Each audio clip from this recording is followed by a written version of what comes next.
Shalom, shalom, shalom. Most High bless, Most High bless. Hello, good evening, good night. In some places, good morning. This is Qanath, Yahawashi, or Kenny. Set the record straight. My brother's online. Introduce y'all so everybody know who y'all is. Yeah, this is your brother Yehuda, Ben Isaiah. F.O.P.E all the way. killing these lying satanic Negroes. Yep. Kind brother Kahans has a dot. You know what I'm saying? Just a humble servant, and we're gonna continue killing these lies, man. Hallelujah. So let me say something real quick before we get into this lesson. This is a wonderful lesson that the Most High put on Yehuda to bring out. So let me say this first. Most High will, our other channel, our main channel, will be up and running next month due to flag. And when we come back on that channel, we're going to bring some fire, no smoke, no smoke, but straight fire. Trust me, this is going to be a little different. It's going to be different. We have more classes, obviously, but it's going to be a little different. Yep. It's going to be a lot of fire. You know? So what we're going to do here, we're going to go into a lesson, breaking down more false doctrine on 2nd Esdras 13th chapter.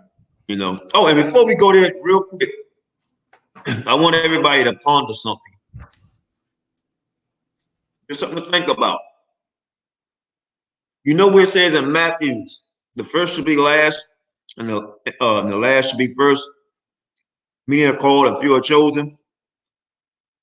And they always use that scripture to say, yeah, see, Esau was first, and we was last, blah, blah, blah. Don't have nothing to do with the hell they're talking about. We're going to break that down soon also. So, Yehuda, we ready, brother? Yeah, which is comical to me.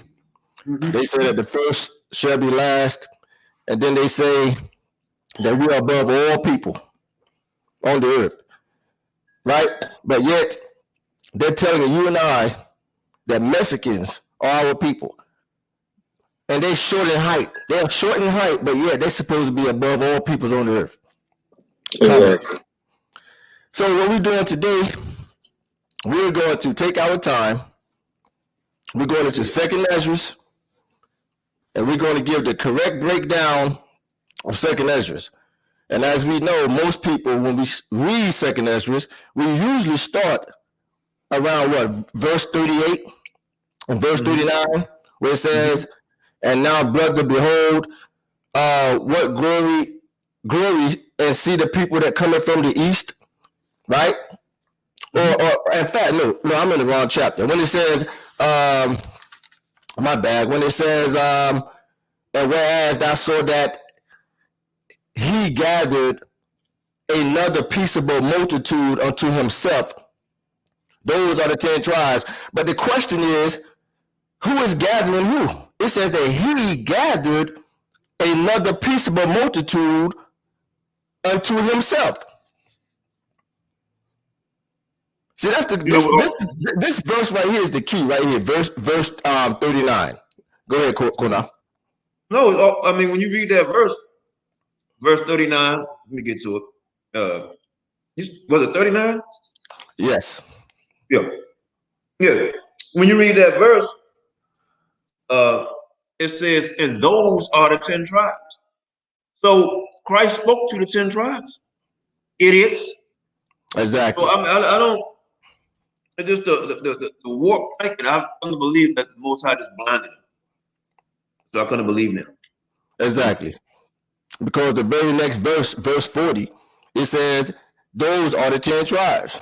But in verse 39, the verse before, it clearly says that he gathered.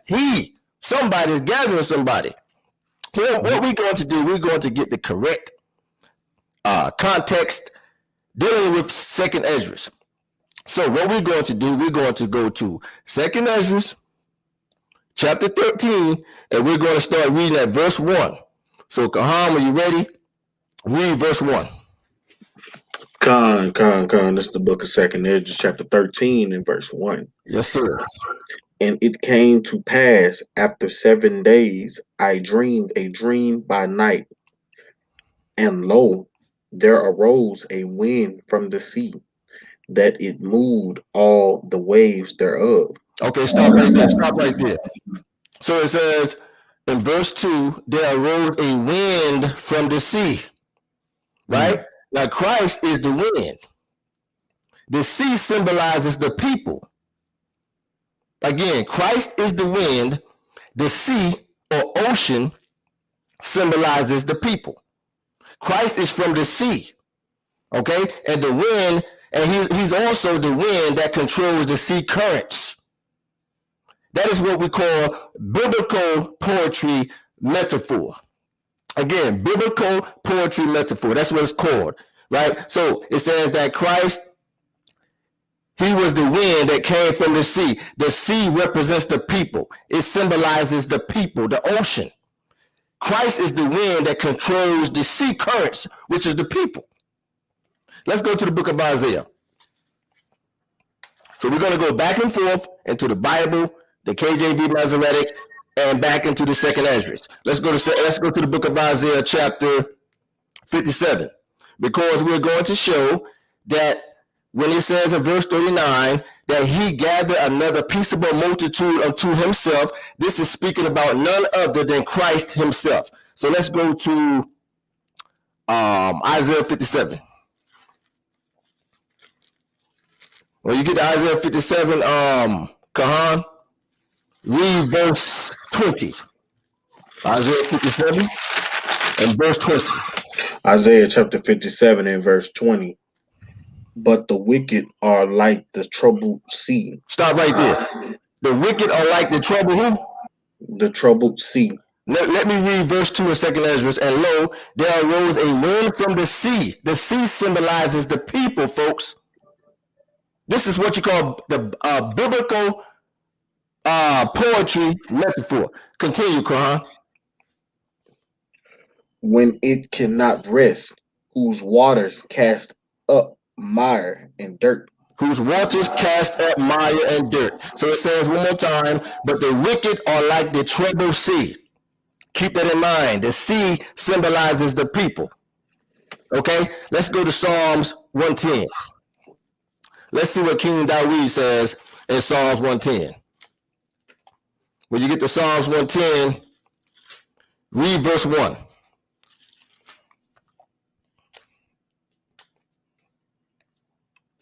Hey, can you hear me, Carl?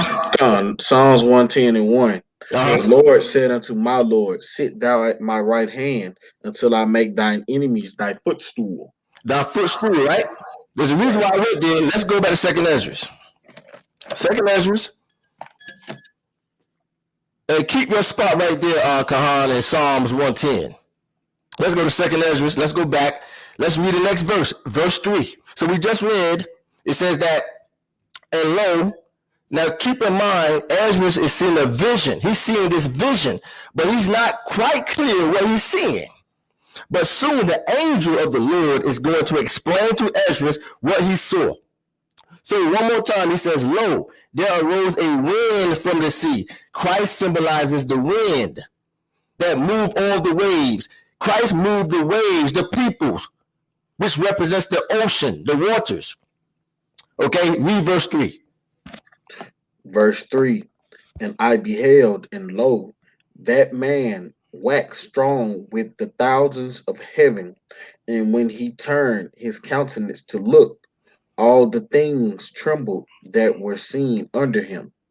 Read the last sentence one more time. All the things did what?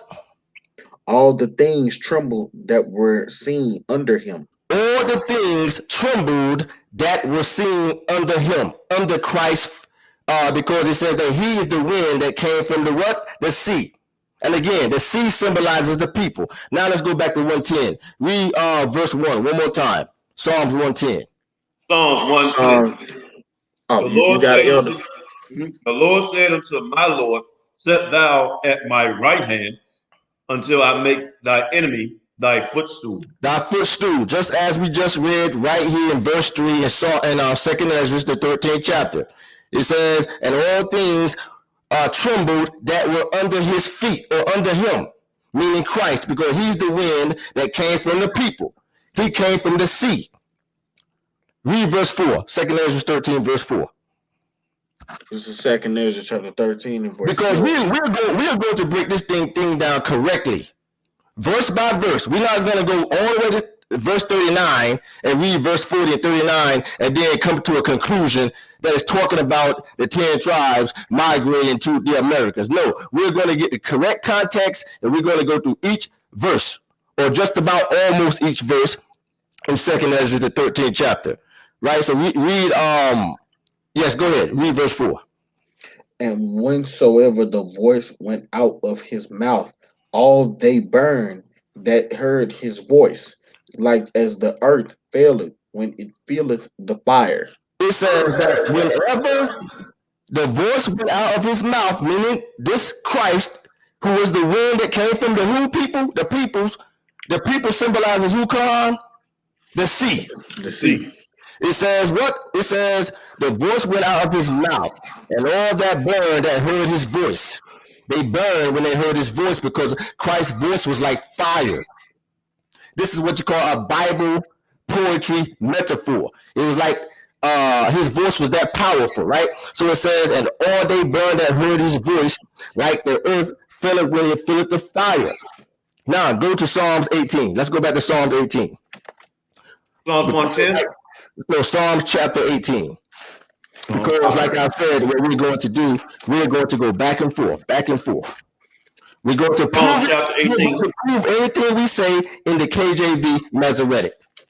Your Psalm chapter 18. Let me get it real quick. We're going to read verses. We're going to skip around a little bit. Let me get there real fast. Psalms 18. When you get there, right? Read verse 8. Psalms chapter 18, verse 8. The reason is wise. There went up a smoke out of his nostrils, and fire out of his mouth devoured. Coals were kindled by it. Okay, jump back up to read verse 1. Verse 1. I will love thee, O Lord, my strength. Now go back and read verse 8 one more time. There went up smoke out of his nostrils, and fire out of his mouth devoured.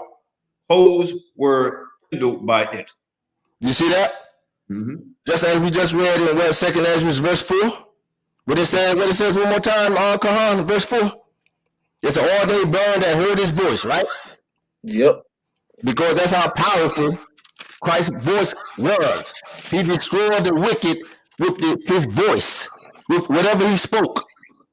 Read verse 13.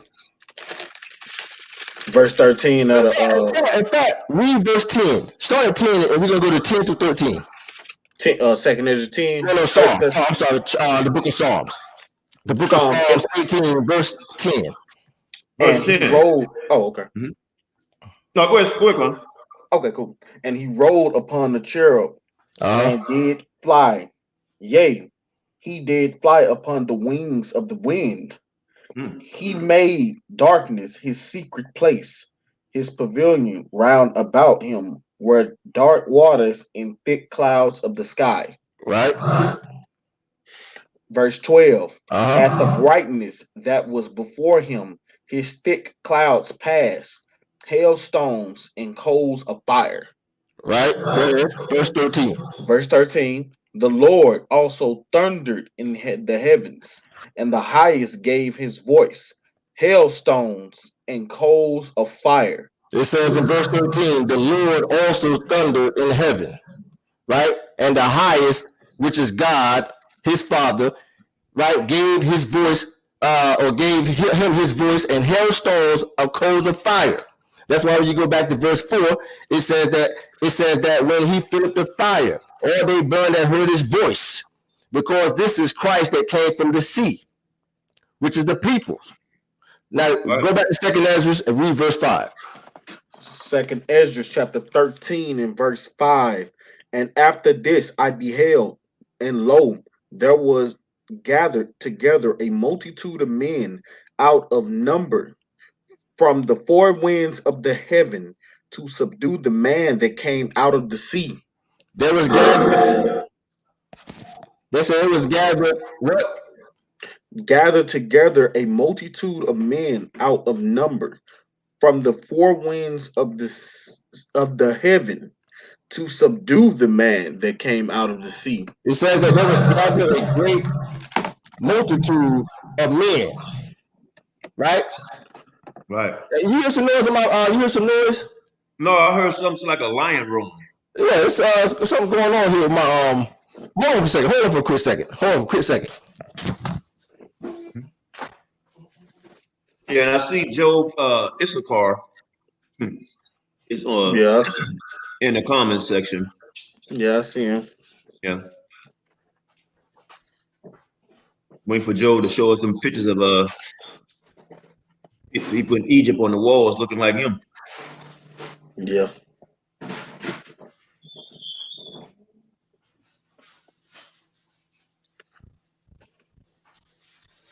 Praises to the Most High. Good job, Star. Thank you.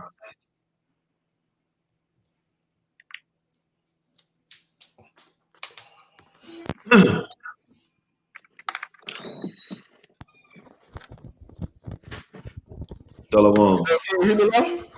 Yeah, we hear you. We hear you. I had to change this mic, man. Something going No, on. good. I was telling everybody while you was doing a lesson, we got Joe Issachar on the comment section making comments, but he'll learn today. He'll learn today. Please. All right. Read verse 5 one more time. Verse 5. Okay. Second Esdras, yeah. Verse 5. Uh-huh.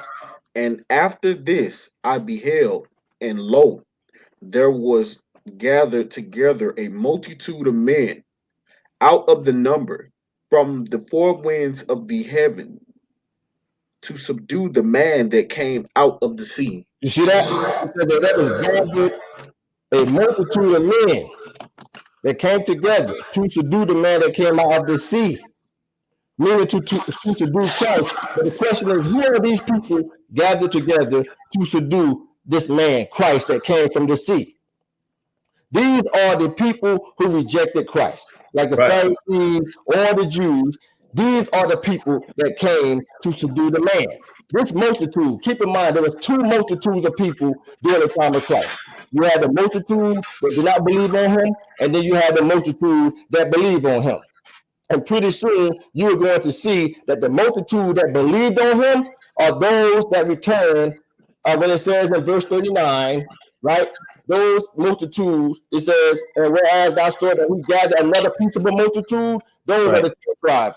Two multitudes of people. The multitude that believed, the multitude that did not believe. Right.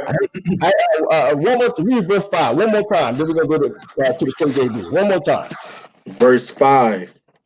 And after this I beheld, and lo, there was gathered together a multitude of men out of number, from the four winds of the earth, four winds of the heavens, right, to subdue the man that came out of the sea. Right, to subdue the man that came out of the sea. That came out of the sea, which was Christ, right? Because it says when you go back to verse 2, it says in Second Esdras, verse 2, it says, and lo, there arose a wind from the sea. And you're going to see the angel is going to tell Esdras that man you saw come from the sea is no other than the Son of God. Now let's go to Mark, the book of Mark. Let's go to the book of Mark, chapter 3. I had a precept too. You might already have it. You can get a precept. You can if you got it. No, I don't know if we're gonna fit into your lesson, but it was I was talking about Matthew 4. Oh, you want to read it now? Yeah, I read it now. Matthew chapter 4, verse 25. Okay. And it says, and there followed him great multitudes of people from Galilee and from the Decapolis and from Jerusalem and from Judea and from beyond Jordan. Right. right? Mm-hmm. Verse 5, and seeing the multitudes, he went up into a mountain, and when he was set, his disciples came unto him. You And see he that? opened his mouth and taught them, saying, blessed are the poor in spirit, for there is the kingdom of heaven. Mm-hmm. You see a multitude, two multitudes of people. So Esdras is seeing this vision of two multitudes of people, a peaceable multitude and a multitude that came to subdue Christ, as we just read in verse 5. Now, in the book of Mark, chapter 3, read verse 6.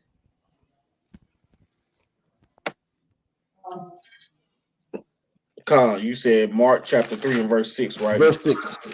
Gotcha. Mark chapter 3 and verse 6. And the Pharisees went forth and straightway took counsel with the Herodians against him, how they might destroy him. How they might destroy him. You see that? They took counsel against him, how they might destroy him.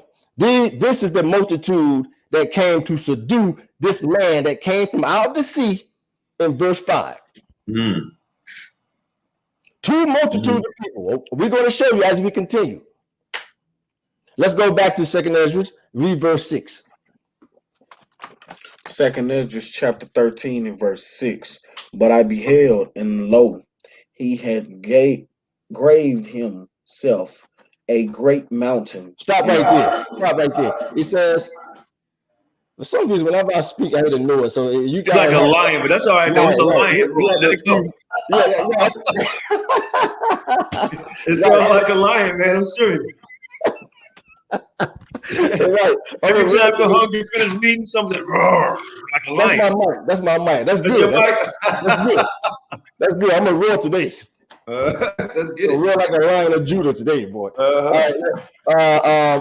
Read verse 6. 2 Esdras verse 6. 2 Esdras chapter 13 and verse 6.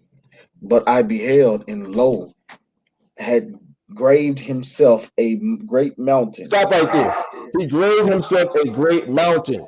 When it says he graved himself, this man that came from out of the sea, he graved himself a great mountain. The great mountain is the kingdom of God that he brought from heaven. Continue, Qanath.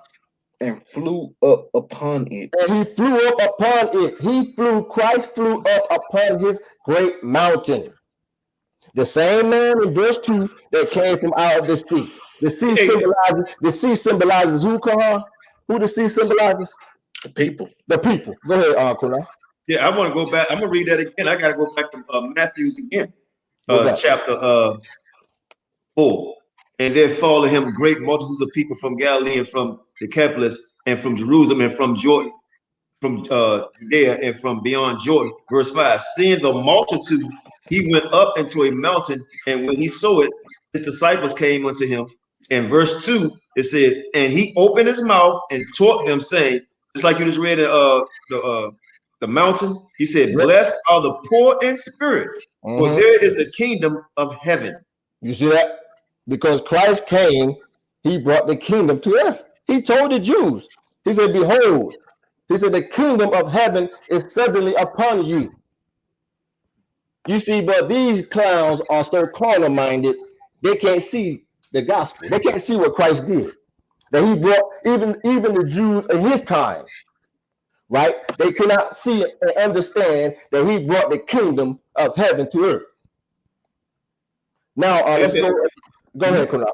Go ahead. Well, verse 4 says, blessed are they that mourn, for they shall be comforted. And who's the comforter? Christ.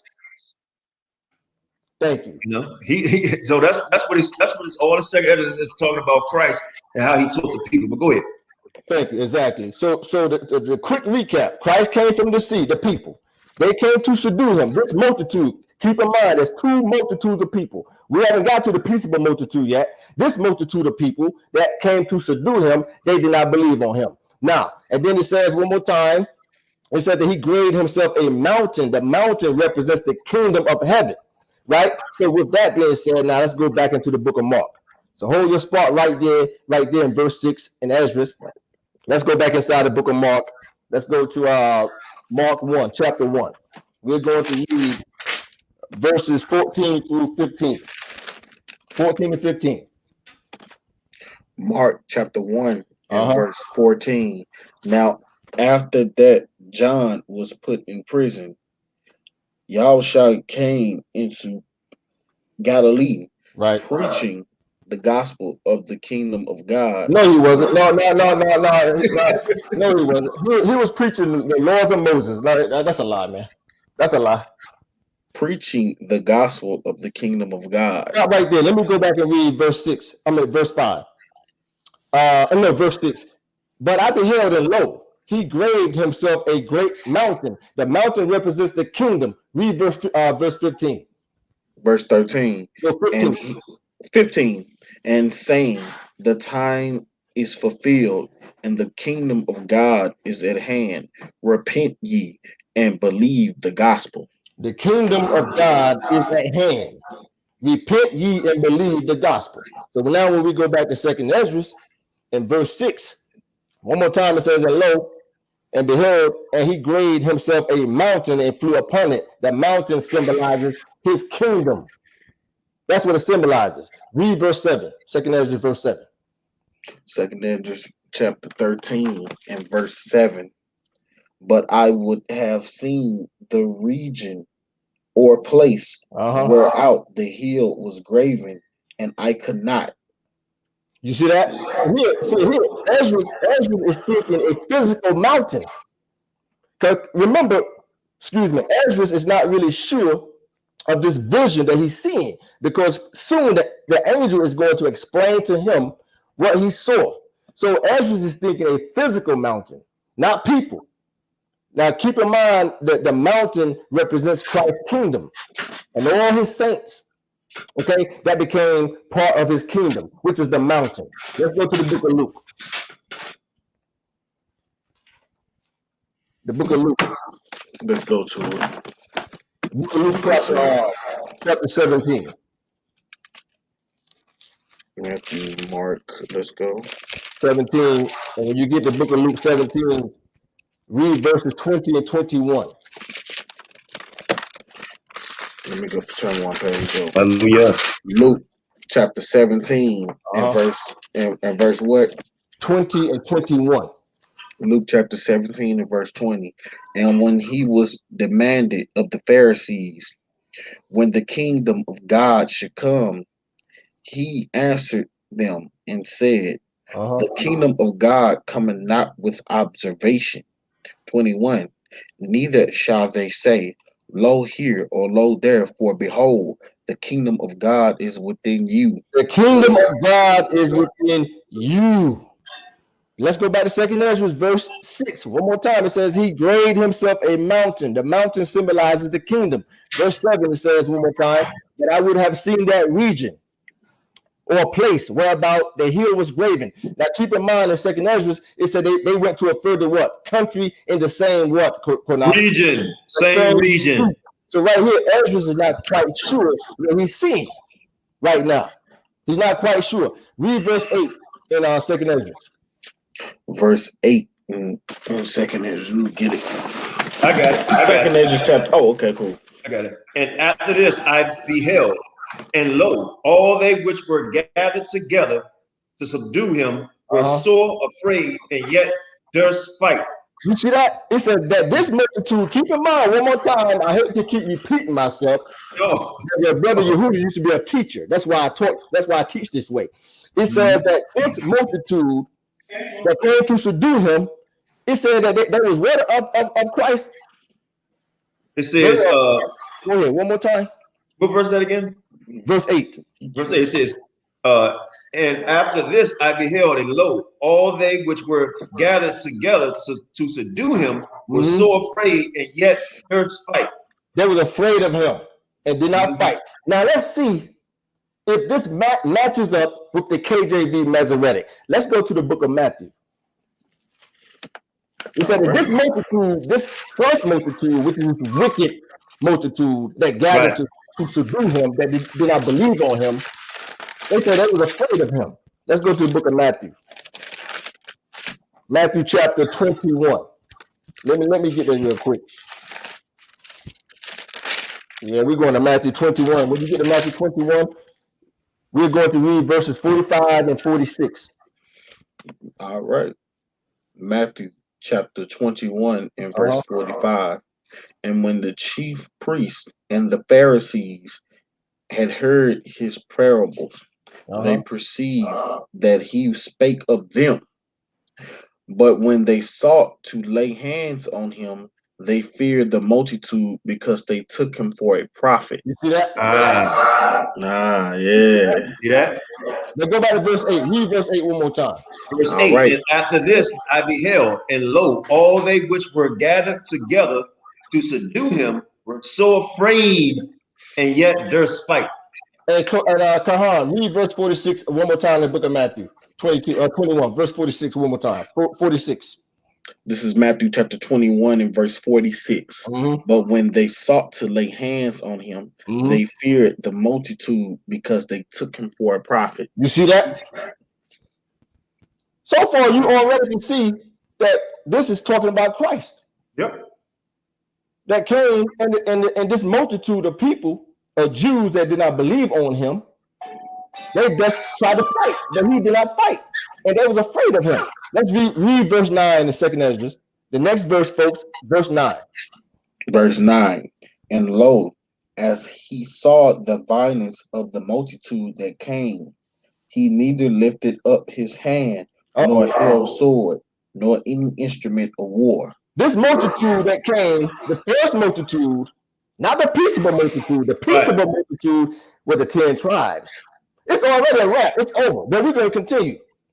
It says that, and lo, he saw the violence of the multitude that came. He neither lifted up his hand, nor held sword, nor any instrument of war. Now let's go back into the Bible and see if this lines up. Let's go to the book of Isaiah. Isaiah 53. Let's go to Isaiah 53. Got it. All right. Isaiah 53. So you get Isaiah 53, read verses 7 through 9. Okay, you want to get that Qanath? I got it if you know. Sure. He was oppressed and he was afflicted, yet he opened not his mouth. He is brought as a lamb to the slaughter, and as a sheep before her shears and dung. So he opened not his mouth. Verse 8. He was taken from prison and from judgment, and whom shall declare his generation? For he was cut off out of the land of the living. For the transgression of my people was he stricken. Verse 9. And he made his grave with the wicked and with the rich in his death, because he had done no violence. Neither was any no violence. Let me read verse 9 again in second Esdras. Keep your finger right there, enough. Second Esdras, verse 9. And lo, the multitude that came, right? It says, and he neither lifted up his hand, nor held sword, nor any instrument of war. Read that one more time, Qanath. And he made his grave with the wicked and with the rich in his death, because he had done no violence. Neither was any deceit in his mouth. Do we need to continue, Qanath, or have we proved our case already? We got to put him to rest. We got to keep on going from the rest. We're gonna keep on. As long as Most High got breath in us and he keep blessing us, we're gonna keep on doing. That's right. Not gonna stop. That's right. Well, you folks that got ears to hear and eyes to see, you can already see. Not unless you are just a straight dummy. I like Fred Sanford called Lamont. You have to big be dummy. Or retarded or something. You can't see this. Okay, let's go back to in fact, let's go to Isaiah 8 real fast. Isaiah 8. There's only one way you can't see this. You must be a Joe Issachar. Yep.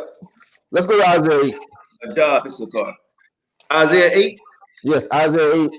When we get Isaiah 8, I want to touch on something real quick here. Isaiah 8. Go to verse 14. Isaiah chapter 8. Isaiah chapter 8. Read verse 14 and 15. And it reads on this wise. Isaiah chapter 8, verse 14 to 15, and it reads on this wise.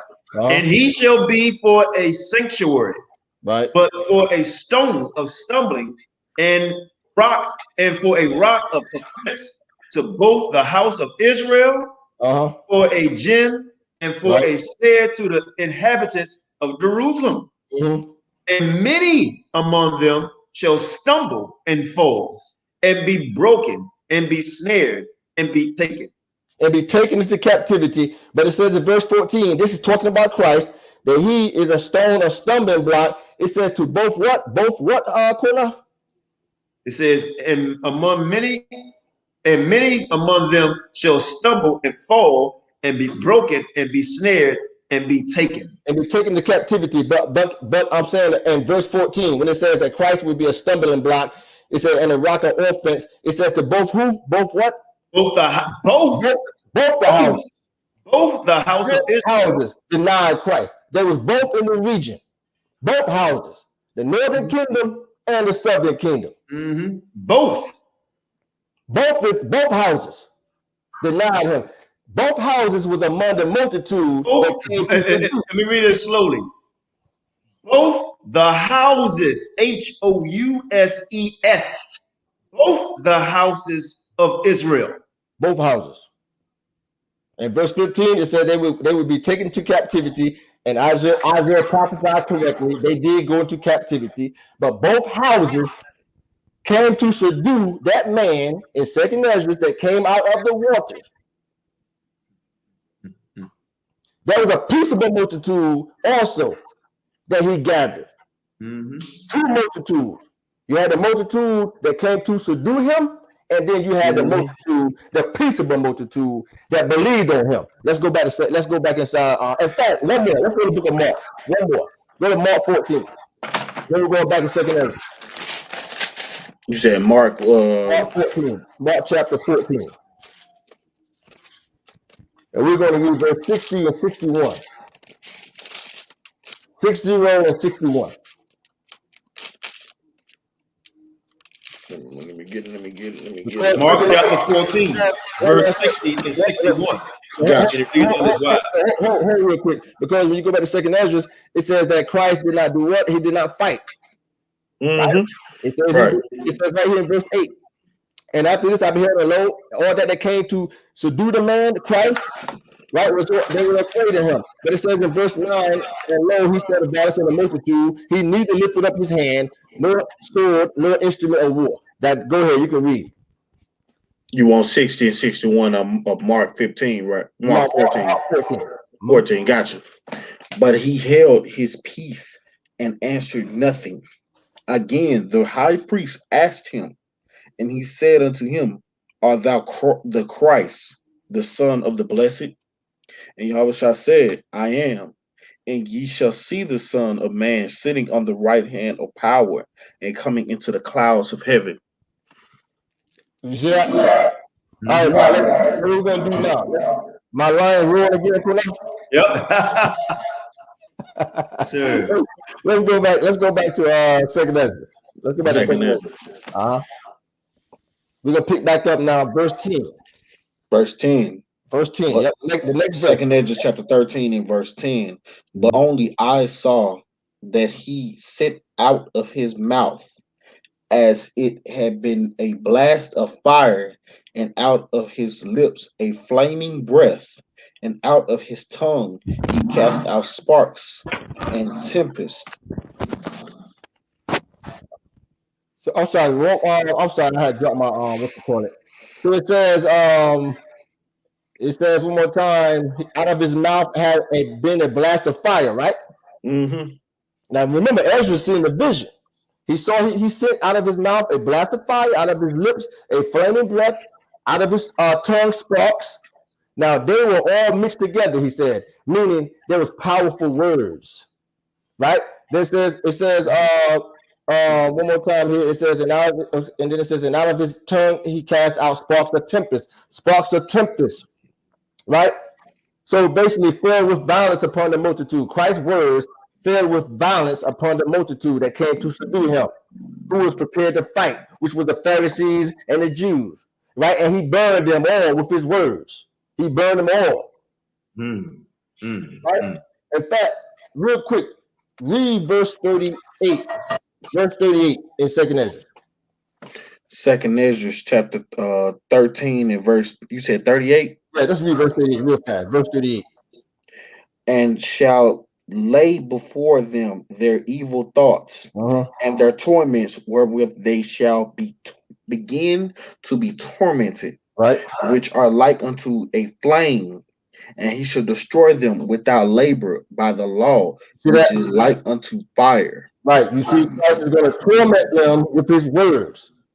But let's go to the book of Jeremiah. Let's go to Jeremiah 23. When you get to Jeremiah 23, read verse 29.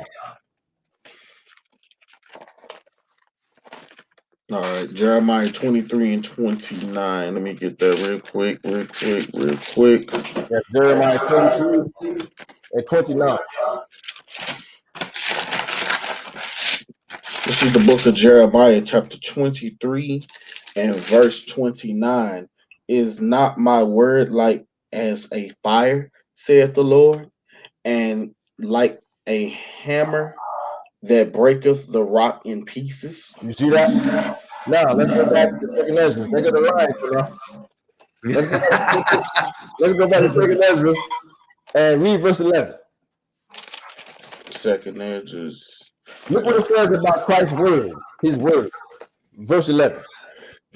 Second Esdras chapter 13 and verse 11. And they were all mixed together, the blast of fire, the flaming breath, and the great tempest, and fell with violence upon the multitude which was prepared to fight, and burned them up every one, so that upon this a sudden of an innumerable multitude nothing was to be perceived, but only dust and smell of smoke. When I saw this, I was afraid. And so Esdras, you see the vision, right?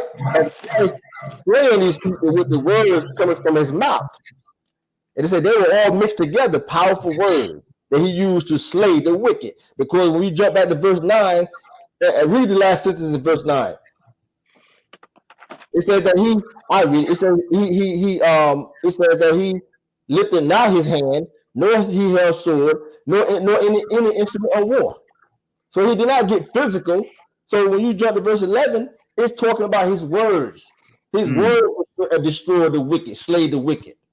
That's what it's speaking about. Read verse 12. Verse 12.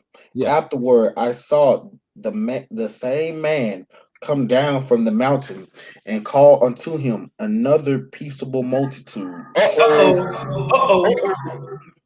called himself what? Another peaceable multitude. Two multitudes of people. You had the multitude that came to subdue him, that didn't believe on him, that tried to destroy him, and then you had that peaceable multitude. That peaceable multitude with the 10 tribes. And there came much people unto him, whereof some were glad, some were sorry, some of them were bound, and others some brought of them that were offered. Then was I sick through great fear, and I awaked and said, "You want me to continue?" Do me a favor. Go back to verse 12 one more time. Afterward, I saw the same man come down from the mountain and call unto him another peaceable multitude. Okay, now let's go to the book of Matthew. Verse 23. Yeah, read verse 13. Oh, 13. 23. Yep, Matthew 23, verse 13. But woe unto you, scribes and Pharisees, hypocrites, for ye shut up the kingdom of heaven against men. For ye neither go in yourself, neither suffer ye them that are entering to go in. Exactly. He told these scribes and Pharisees, ye shut up the kingdom of heaven. Remember, it said that he did what in verse 6? And I beheld, and lo, he graved himself in what? A mountain. Right. But the scribes and the Pharisees, they deny his mountain. That's why he said in Matthew 23:13, ye shut up the kingdom of heaven against men. And Christ said, and you don't even go in yourself. You will not come into my kingdom yourselves. We get a precept. We'll another precept in Matthew 23. When you go back to second Esdras, and it said that another peaceable multitude And you read Matthew 23, verse 1. Then spake Jesus to the multitude and to his disciples, saying, the scribes and the Pharisees sit in Moses' seat. Right. You see that? So now when we go back to verse 12 in 2 Esdras, it says, and afterwards I saw the same man, which is Christ, come down. Even right here, Esdras don't know who this man is, but later on, the angels are going to explain to him, excuse me, this is the Son of God, right? Here it says he called himself another peaceable multitude. Real quick, read verse 39, 2 Esdras. 2 Esdras chapter 13 and verse 39. And whereas thou sawest that he gathered another peaceable multitude unto him. Read the first sentence in verse 40. Those are the 10 tribes which were carried away prisoners out. That peaceable multitude were the 10 tribes. It's over, but we're going to continue. Oh, it's over with. It's over. Let's continue, though. Let's go. Read verse 13 one more time. Verse 13. Second Esdras. One more time. Yep. And there came much people unto him, whereof some were glad, some were sorry, some of them were bound, and others some brought of them that were offered. Then was I sick through great fear, and I awakened and said, okay. It says here, all sorts of people came, right? All sorts of people. It says some happy, some were sad, some had their hands and feet tied, some brought their offers when they came to hear the gospel. In some translations, it says that they brought some people also with them to hear Christ, right? Now, what we're going to do, let's go to Matthew 9. Let's go to Matthew 9. When you get to Matthew chapter 9, read verses 35 and 36. Matthew chapter 9 and verse, you said what verse? Verses 35 and 36. Matthew chapter 9 and verse 35 and 36. And Yahawashi went about all the cities and villages, teaching in their synagogues and preaching the gospel of the kingdom, and healing every sickness and every disease among the people. But when he saw the multitudes, he was moved with compassion on them, because they fainted and were scattered abroad as sheep having no shepherd. And there was what 36. But when he saw the multitudes, he was moved with compassion on them, because they fainted and were scattered abroad as sheep having no shepherd. It said that the was scattered abroad. Right? This is that multitude that Ezra saw in this vision. They were scattered abroad. Now let's go back to in fact, let's go to Luke 4. Then we'll go back to 2 Esdras. Luke chapter 4. When you get to Luke 4, read verse 18. Luke chapter 4 and verse 18. And it reads wise on this. The Spirit of the Lord is upon me, because he had anointed me to preach the gospel to the poor. He had sent me to heal the brokenhearted, to preach deliverance to the captives, and recovering of sight to the blind, to set at liberty them that are bruised, to preach the acceptable year of the Lord. You see that? It says, I don't know why this is good, but it sounds good. Like it sounds good going out like a lion, right? I don't know what's going on. You know what I'm saying? I don't even hear nothing, man. It sound normal. It sounds like a lion to me. Like a lion over here, my part. Hey, ask the people on the comment board if it sounds like a lion or something. I don't know. Man, you are here. On that verse we just read, the Spirit of the Lord is upon me, because he has anointed me to preach the gospel to the poor. He has sent me to heal the brokenhearted, to preach deliverance to the captives. The captives. Right. The captives. Right. And recover all sight to the blind, to set at liberty them that are bruised. Now, also when it says captives, And you got to understand at the time the Roman was occupying Judea, right? But the Romans, they did not have the Jews in captivity. The Jews were allowed to travel. They were allowed to practice religion.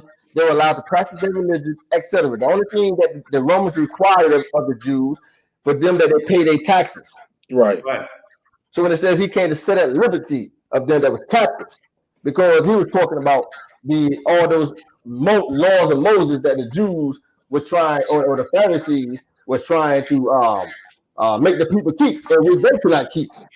That is really what you can't keep those 613 laws. Let's go back to second Esdras and pick up verse 14. Verse 14, and y'all shall return in the spirit. Oh no, in the power of the Spirit into Galilee. In second Esdras. Oh, my bad. Okay. I got you. Verse 14. I'm over reading Luke. Now, here's what happened now, folks. Esdras is going to ask the angel to show him the interpretation of the dream, because he's still not quite sure what he's seeing. So let's go back now. Read verse 14. Second Esdras chapter 13 and verse 14. Thou hast showed thy servant these wonders from the beginning, and hast counted me worthy that thou shouldest receive my prayer. Read verse 15. Show me now yet the interpretation of this dream. Now Ezra asking the angel, he said, show me this interpretation. I see this vision, but I'm still not quite sure what's going on. Okay, read verse 16. For as I conceive in my understanding, woe unto them that shall be left in those days. And much. I'm sorry. What says, woe to them that shall be left in those days. Continue.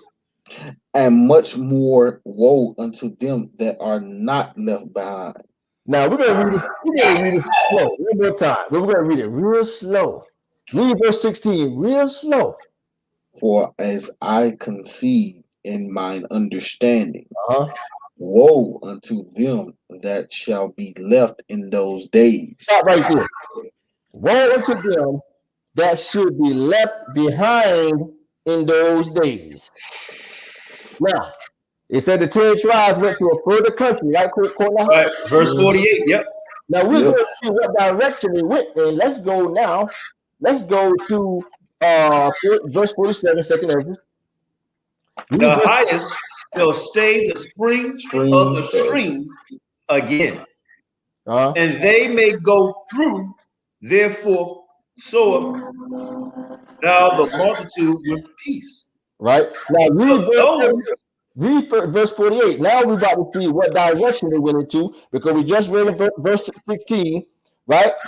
Ezra says, for as I can see in my understanding, basically Ezra is saying this here, for what I can get out of this vision, for what I can get from this vision, woe unto them that shall be left in those days. Now we're about to see what direction they went into. Read verse 48. But those that be left behind of thy people are they that are found within my borders. What is God? Where is God's border? Jerusalem. Showing you what direction they went. The 10 tribes. Now let's go back to verse 16.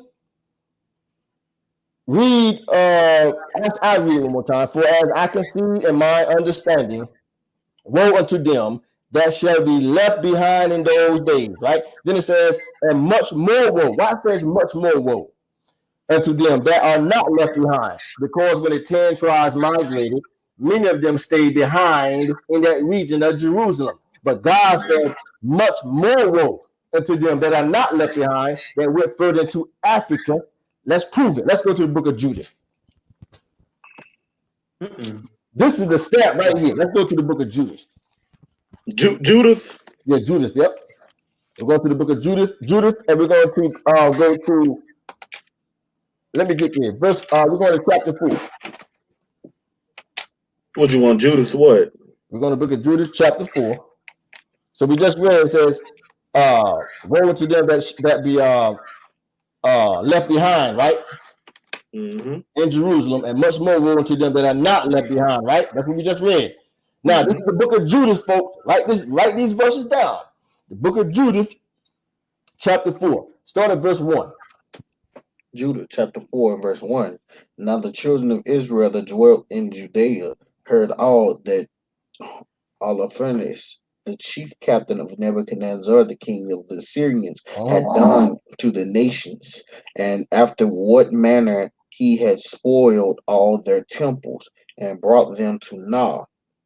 Therefore they were exceedingly afraid of him and were troubled for Jerusalem. Stop right there.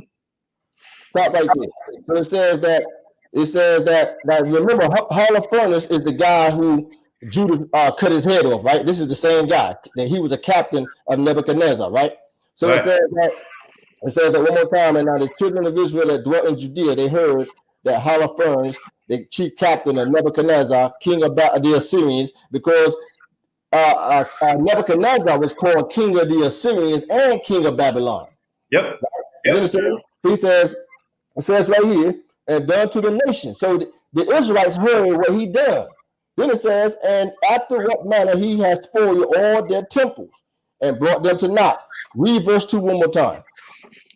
Therefore they were exceedingly afraid of him and were troubled for Jerusalem. It said that they were afraid of him. They were afraid and there was trouble for Jerusalem. Continue. And for the temple of the Lord their God. Now here's the kicker right here, verse 3 that we just read. It says, woe to them that shall be left in those days, right, Qanath? Yep. And much more woe unto them that went further into Africa, and soon you're going to see why it says much more woe. Now read verse 3, but read it slow. For they were newly returned from the captivity. Stop right there. Stop. It said that they were newly returned from what? From the captivity. Now keep in mind, this is during the Babylonian captivity. Right? This is when Nebuchadnezzar first became king of Assyria. Mm-hmm. It said that they were newly returned from the captivity. These are the Jews that escaped during the Assyrian civil war. These are the Jews that returned, that's mentioned in 2 Esdras. Read it one more time. Did you hear that? For they were newly returned from the captivity, and all the people of Judea were lately gathered together, and the vessels in the altar in the house were sanctified after their You see that? They said they was newly returned from the captivity.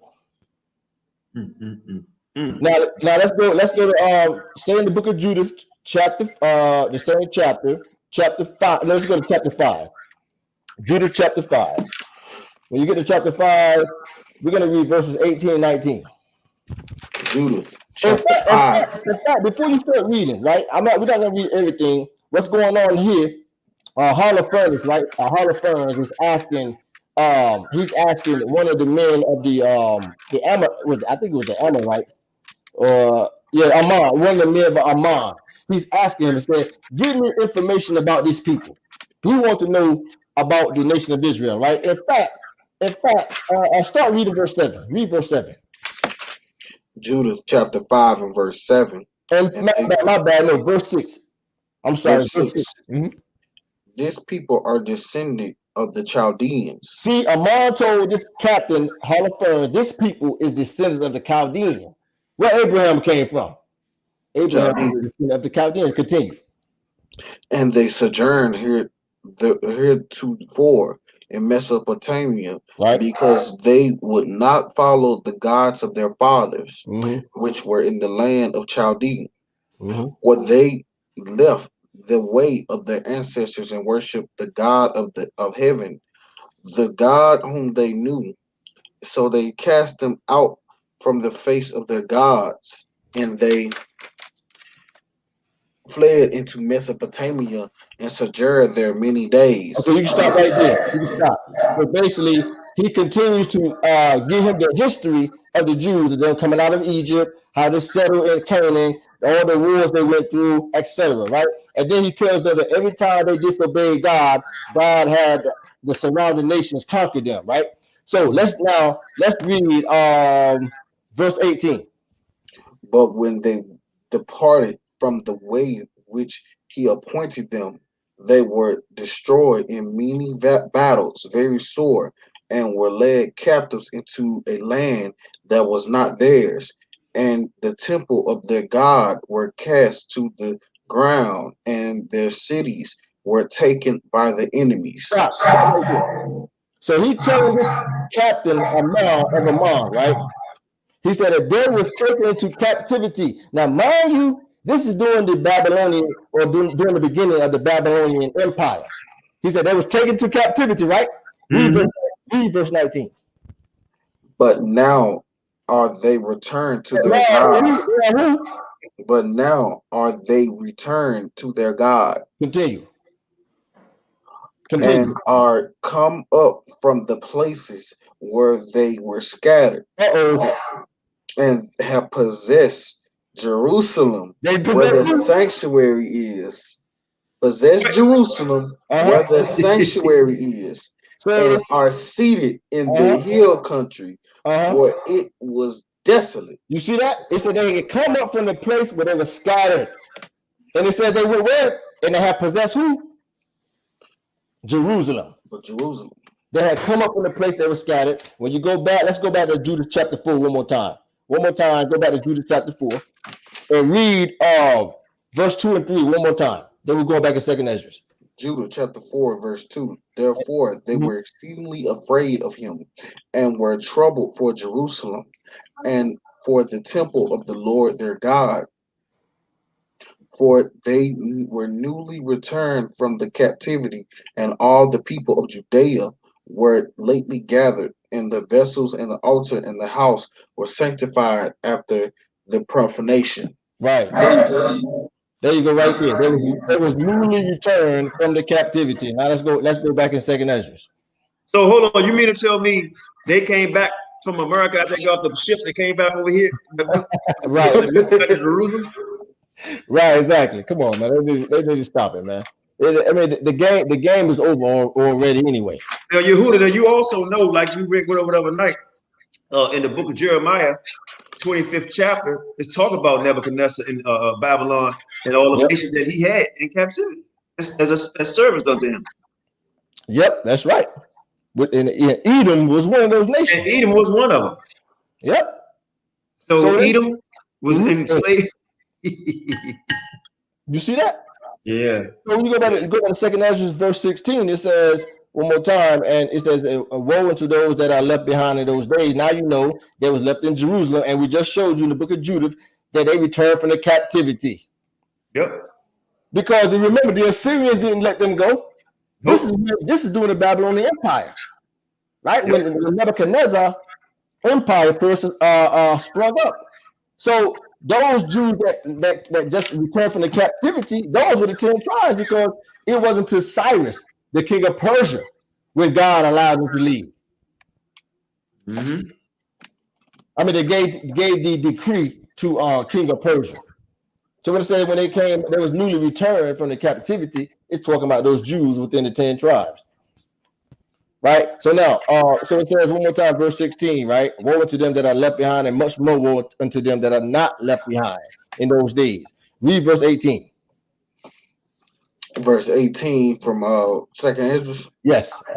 Now understand I the things that are laid upon in the latter days, which shall happen unto them, and to those that are left behind. You see? And to those that are left behind. Now, you just read in the book of Judith that the people they was afraid, right? When they heard the captain of Nebuchadnezzar coming, right? They was afraid.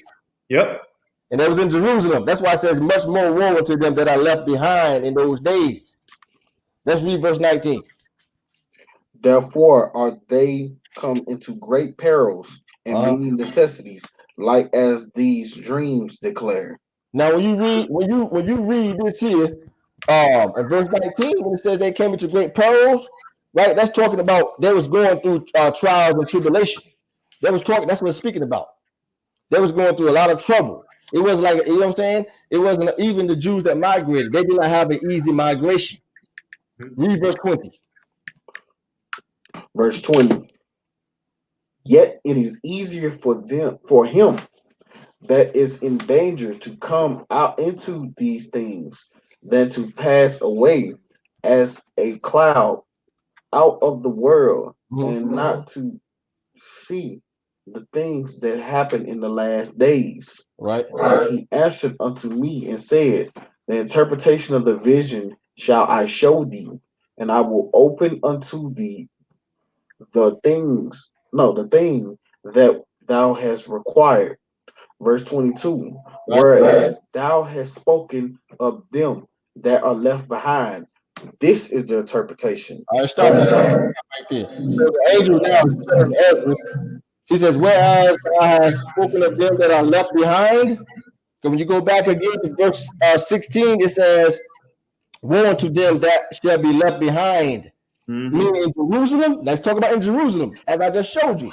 In the book of Judith, it said they was newly returned from the captivity. Read verse 23.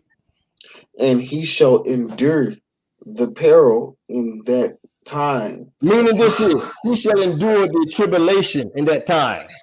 That's what it's talking about. He shall endure the peril in that time. He's going to overcome. Go ahead.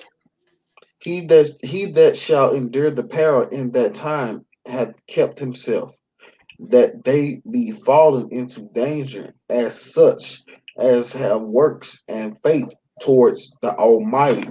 You see that? Know this. Stop right there. So it says that and he shall endure the peril in that time and has kept himself, right? And they that are befallen into danger are such as have works and faith towards the Almighty, because they cried upon the Almighty.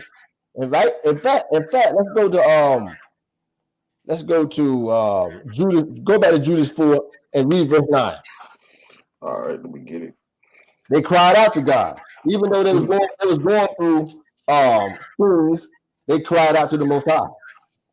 Judah chapter 4, verse 9. Then every man of Israel cried to God with great fervency and with great vehemency.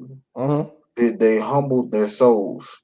You see that? So basically, when they heard that the captain Holofernes came down from Babylon, they cried out to the Most High. And the word fervency, it means intense. It was an intense cry. It was a passionate cry. That's what it means. Let's go back to 2 Esdras.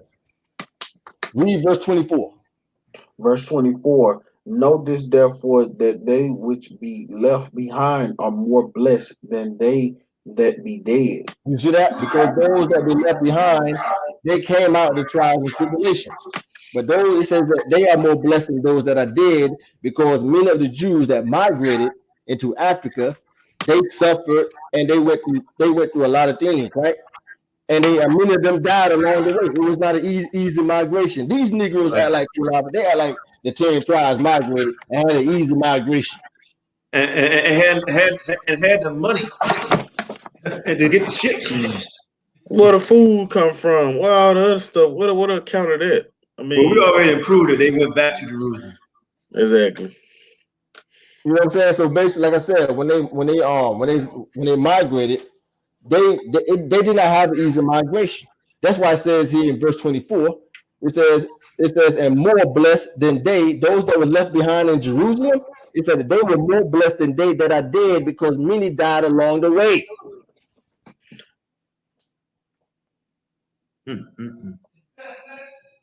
Read verse 25. Verse 25. This is the meaning of the vision, whereas thou sawest a man coming up from the midst of the sea. Boom. Verse 26. Oh, stop. So now he's explaining to him the vision. Read verse 2 one more time. Verse 2. And lo, there arose a wind from the sea, that it moved all the waves thereof. Now, what did I say that the sea represented? The sea people, represented the people. And the wind represents who? Christ. So the angel is about to explain that now. Read verse 25 one more time. This is the meaning of the vision, whereas thou sawest a man coming up from the midst of the sea, Verse 26. The same is he whom God the highest have kept a great season, which by his own self shall deliver his creature, and he shall order them that are left behind. Uh-oh, let's stop there. Let's break this verse. Let's break this down right here. It says that the same is he whom God the highest has kept for a great season. Because when you go to the scripture, it said that Christ's name was a secret. It was a secret. His name was a secret among the prophets. Many of the angels, I mean the prophets didn't even know, because when you read the Qanath, Christ is all throughout the volume of the book.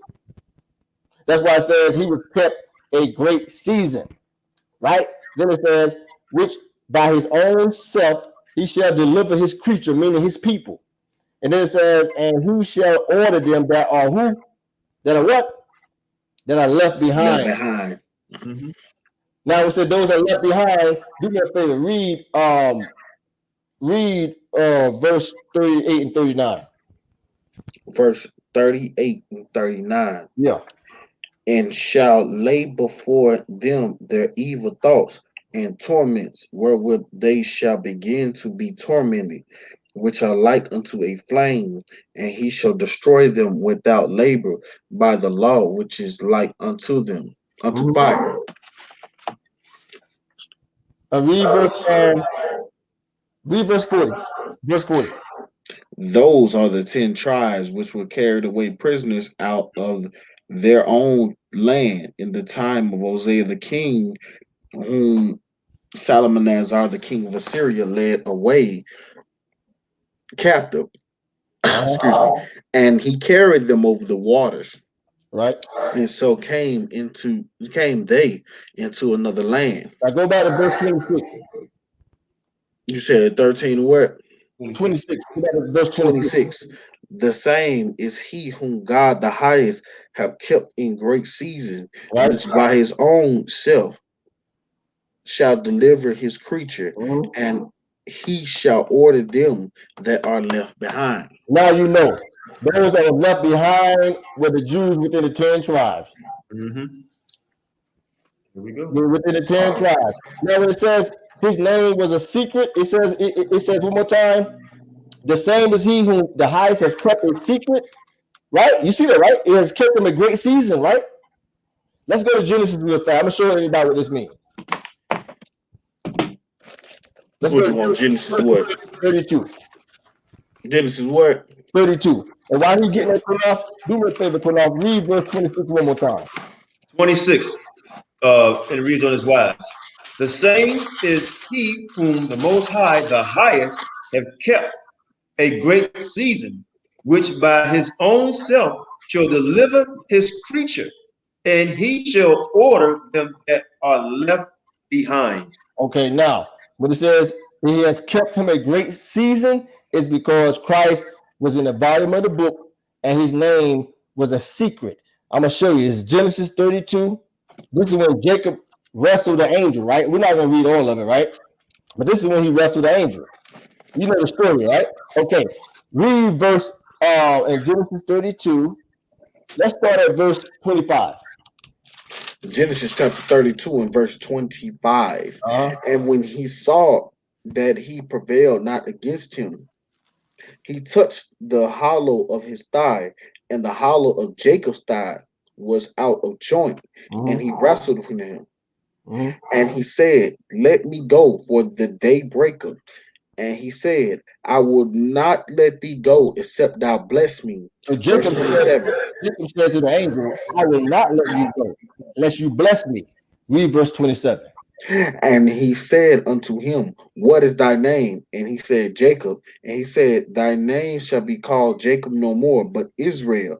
For as a prince hast thou power with God, with men, and has prevailed. Now keep in mind, right, throughout the Bible, the angels always gave their names. Always. Now he asked Jacob his name. Now watch what the angel says in verse 29. Read verse 29. And Jacob asked him and said, tell me, I pray thee, thy name. And he said, wherefore is that that thou doest ask after my name, and he blessed him there. You see that? He said, what is your name? The angel said, why do you ask my name? Why did the angel say that, Qanath? He said, why do you ask for my name?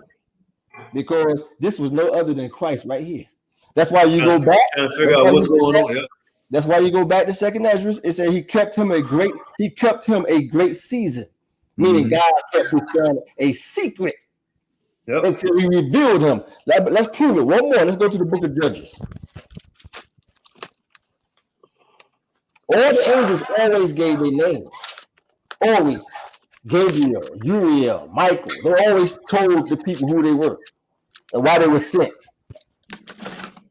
Let's go to the book of Judges real quick. Let me hear that get there. Let's go to Judges 13. Judges chapter 13 and verse what verse you want when you Now, before we start reading, this is dealing with Samson's father and mother, right? We know how the angel approached Samson and his father and told them they're gonna what have verse you want, Judah?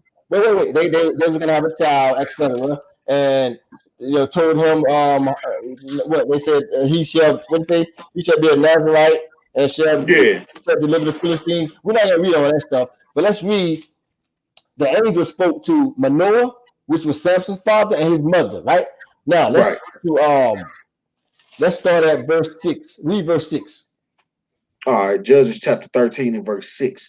Then the woman came and told her husband, saying, the woman that came, this is Samson's mother. She came to her husband, Samson's father. Go ahead.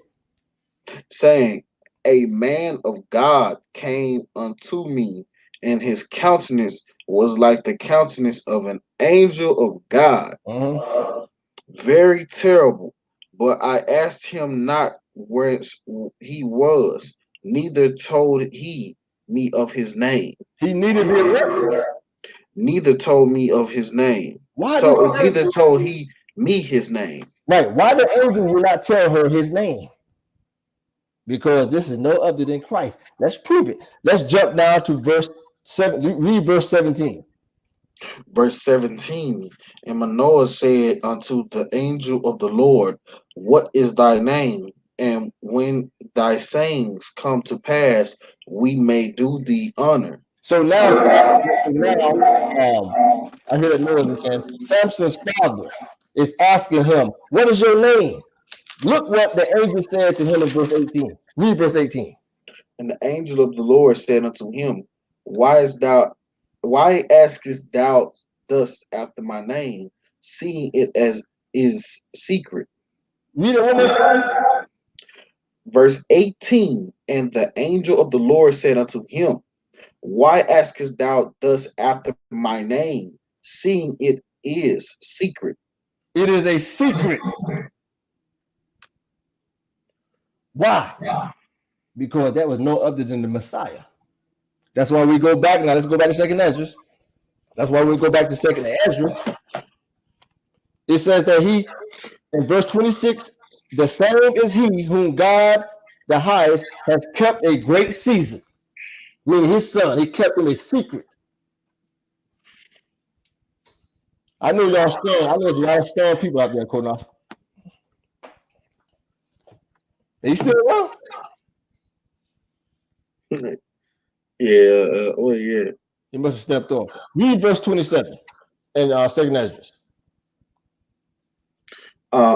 27. Yeah. And where is thou sawest that out of his mouth there came as a blast of wind and fire and storm?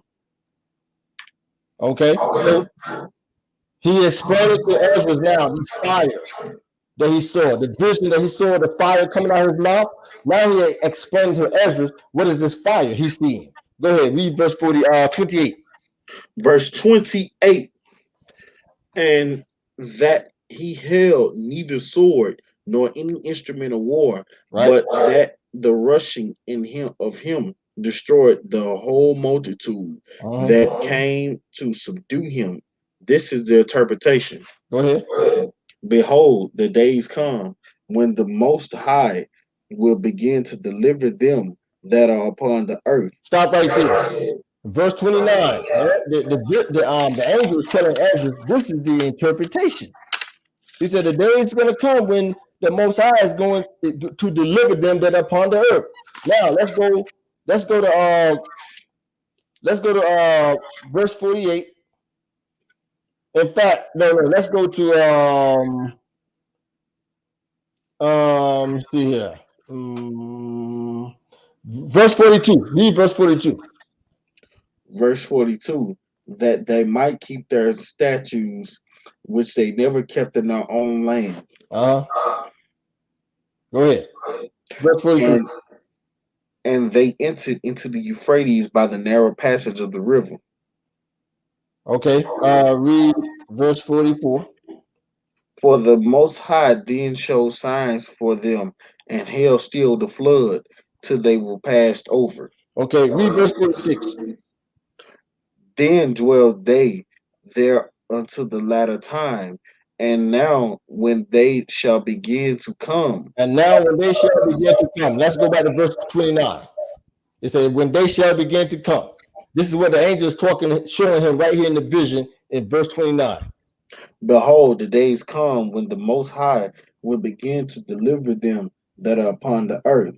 Right. And he shall come to the astonishment of them that dwell on the earth. Right. Verse 31. Now, let me say something. And the reason why they was delivered, okay, his creatures were delivered, spiritually delivered, the 10 tribes that migrated, is because they had to receive the gospel. That's why it says it was two multitudes. It was a peaceable multitude that believed in him, and a multitude that came to subdue him. Go ahead. Verse 31. And one shall undertake the fight against another. One city. In fact, back up and read verse 30. Read verse 30. Verse 30. And he shall come to the astonishment of them that dwelled on the earth. Stop right there. It says that he shall come to the astonishment of them that dwell on the earth. Because when they heard the gospel of Christ, many of them was astonished at his gospel. They was astonished. It says all through the New Testament, right? Go ahead and read verse 31. And one shall undertake to fight against another, one city against another, one place against another, one people against another, one realm against the other. And okay. This one, do me a favor. Go to the book of Luke. Luke, I think I don't know what you want. What you Luke chapter Luke 4. 12? No, go to Luke 4. Luke 4, gotcha. Yep. Luke 4. Because in verse 30, one more time in 2 Esdras, it says, and he shall come to the astonishment of them that dwell on the earth. Go to Luke 4, read verses 31 and 32. Luke 4, chapter 31. And came down to Capernaum, a city of Capernaum, a city of Galilee, and taught them on the Sabbath days. Right. And they were astonished at his doctrine, for his word was with power. You see that? They were astonished at his doctrine. Let's go back 2 Esdras verse 30. And he shall come to the astonishment of them that dwell on the earth. Okay, go one more. Go to Luke chapter 8. Let's go to Luke 8 real fast, real quick. So they were astonished at his doctrine. That's why it says that he shall come to the astonishment. The angel is showing Esdras. He shall come to the astonishment of them that dwell on the earth. Let's go to Luke 5, real quick. Oh, Luke 5 or Luke 8? I'm sorry, Luke 8. Let's go to 8. I'm sorry, Luke 8. Luke 8, right? We're going to go to Luke 8. Start reading at verse 50, 50. Luke chapter 8 and verse 50. But when he answered, but when Yahawashi heard it, he answered him, saying, fear not, believe only, and she shall be made whole. Okay. Verse 51. Continue. And when he came into the house, he suffered no man to go in, save Peter and James and John and the father and the mother of the maiden. Now, this is when Christ rose that young girl from the death. He rose the girl from the dead, right? Verse 42. Verse 53. 52. I'm sorry. 52. And all wept and bewailed her, but he said, "Weep not; she is not dead, but sleepeth." Verse 53. And they laughed him to scorn, knowing that she was dead. Verse 54. And he put them all out, and took her by the hand and called, saying, "Maid, arise." Verse 55. And her spirit came again, and she arose straightway, and he commanded to give her meat. So he And rose this girl from the dead. Read verse 56. and her parents were astonished, but he charged them that they should tell no man what was done. His parents was what? Her parents was what? Her parents were astonished, They but were he charged them. You see that? Let's go back to 2Esdras. Read verse 30 one more time. And he shall come to the astonishment of them that dwell on the earth. Let's do one more. Let's go to Luke 5. They can't get around this one now. Let's go to Luke 5. Luke 5. Luke 5. Let's read 5 through 10. Luke chapter 5 and verse 10, Judah. Start at verse 5. Oh, Luke chapter 5 and 5, Judah. 5. Gotcha. Mm-hmm. And Simon answering said unto him, Master, we have toiled all the night and have taken nothing. Nevertheless, at thy word, I will let down the net. Stop right there. So we know the story, right? When Christ told them to cast the net into the ocean and they caught all that fish. Now go to verse 8. Verse 8. When Simon Peter saw it, he fell down at Yahawashi's knees, saying, Depart from me, for I am a sinful man, O Lord. Verse 9. Verse 9. He was astonished, and all that were in him, and at the draught of fishes which they had taken. It says that Peter was what? Peter. Astonished. Verse 9. He was astonished, right? Let's go back to 2Esdras. 2Esdras, read verse 30 and verse 30 one more time. And he shall come to the astonishment of them that dwell on the earth. Did I get enough precepts and witnesses of Christ filling this prophecy? Yes or Wonderful no? precept. Wonderful precept. Did I refill this prophecy? Let's continue. Go to verse 31. 2Esdras chapter 13 and verse 31. And it reads on this wise. And one shall undertake the fight against another, one city against another, one place against another, one people against another, and one realm against another. You see that? This is many nations going to take and fight against one another. But guess what, folks? When Christ was walking the earth, Qanath, guess what? There was no wars on the earth. When God's son was on the earth, a lot of people don't know this. All wars have ceased upon the earth. God made it so. You think God's going to have his son walking the earth with wars going on in the earth? No, Christ is what? He's the Prince of who? Peace. Peace. That's in the book of Isaiah. What chapter is that anyway? It's Isaiah. Isaiah, is that Isaiah chapter 14, I think? Let me see. Let's go to real fast. He's the Prince of Peace. When Christ was dwelling on earth, there was no wars and commotions, folks.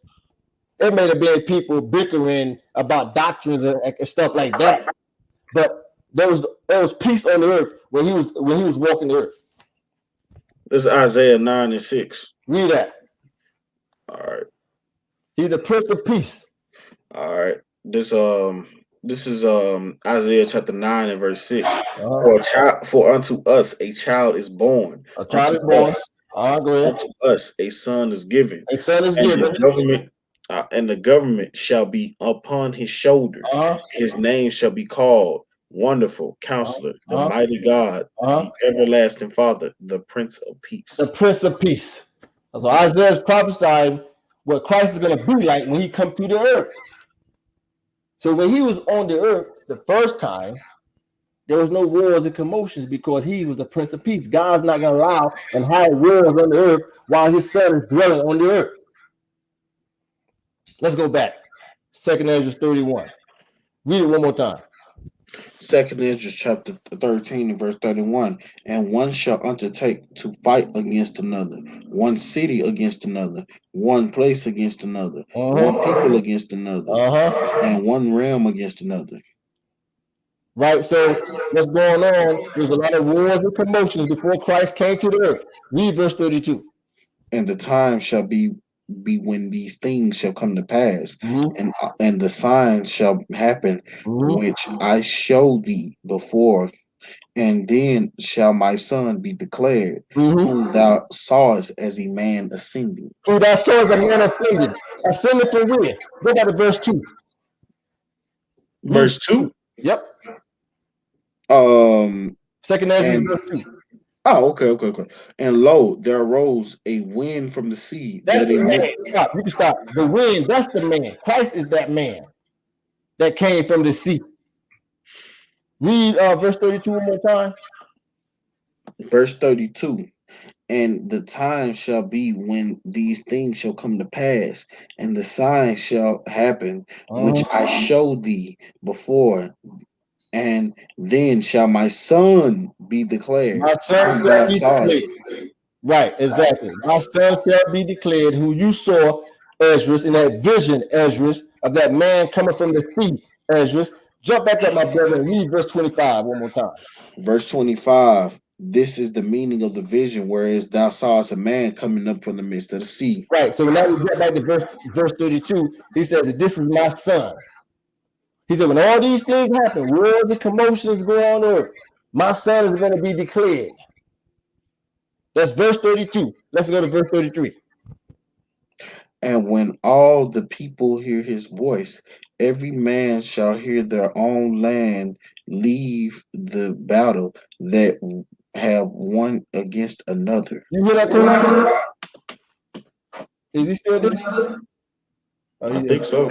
But it says that when all I'm here. I just had to put on mute for a second. Okay. It says when all the people hear his voice. Read it one more time, my brother. What's that verse? 33. And when all the people hear his voice, every man shall in their own land leave the battle they have one against another. Christ's fame went throughout all the region. And many people, they left the battle. Meaning bickering against each other. They go hear the gospel. All right, let's read verse 34. Verse 34. An innumerable multitude shall be gathered together, as thou sawest them, willing to come and overcome him by fighting. You see that? And innumerable multitude shall gather together, as you saw. Now he's showing Esdras. Now he said that multitude Esdras that you saw that was trying to subdue him, he explained to him who these people are now. Hey, read that verse again. Read verse 34 one more time. 2 Esdras chapter 13 and verse 34. An innumerable multitude shall be gathered together, as thou sawest them, willing to come and to overcome him by fighting. You see that? Now read verse 5. Read verse 5 one more time. Verse 5. And after this I beheld, and lo, there were gathered together a multitude of men out of the number for 4 winds of the heavens to subdue the man that came out of the sea. Out of the sea. But as you see a vision of Christ gathering another peaceable multitude. Read verse 12.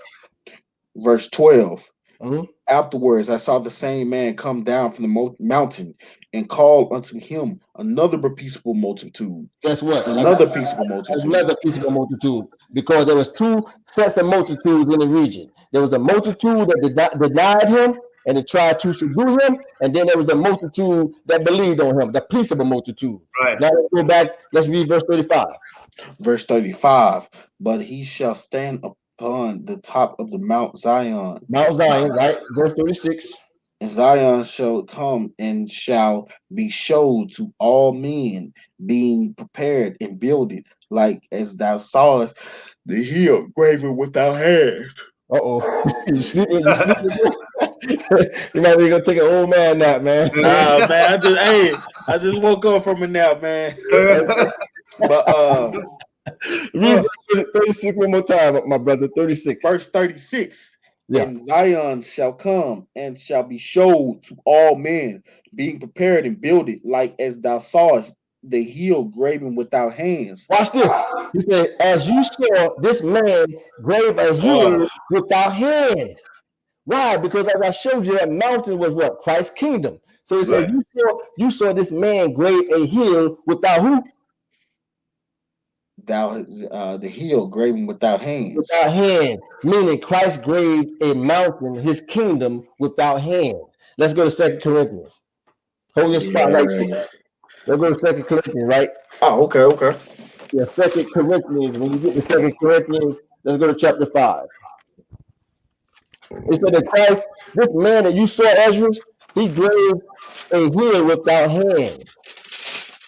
Meaning he graved a kingdom without hands. Right. 2 Corinthians chapter 5, read verse 1.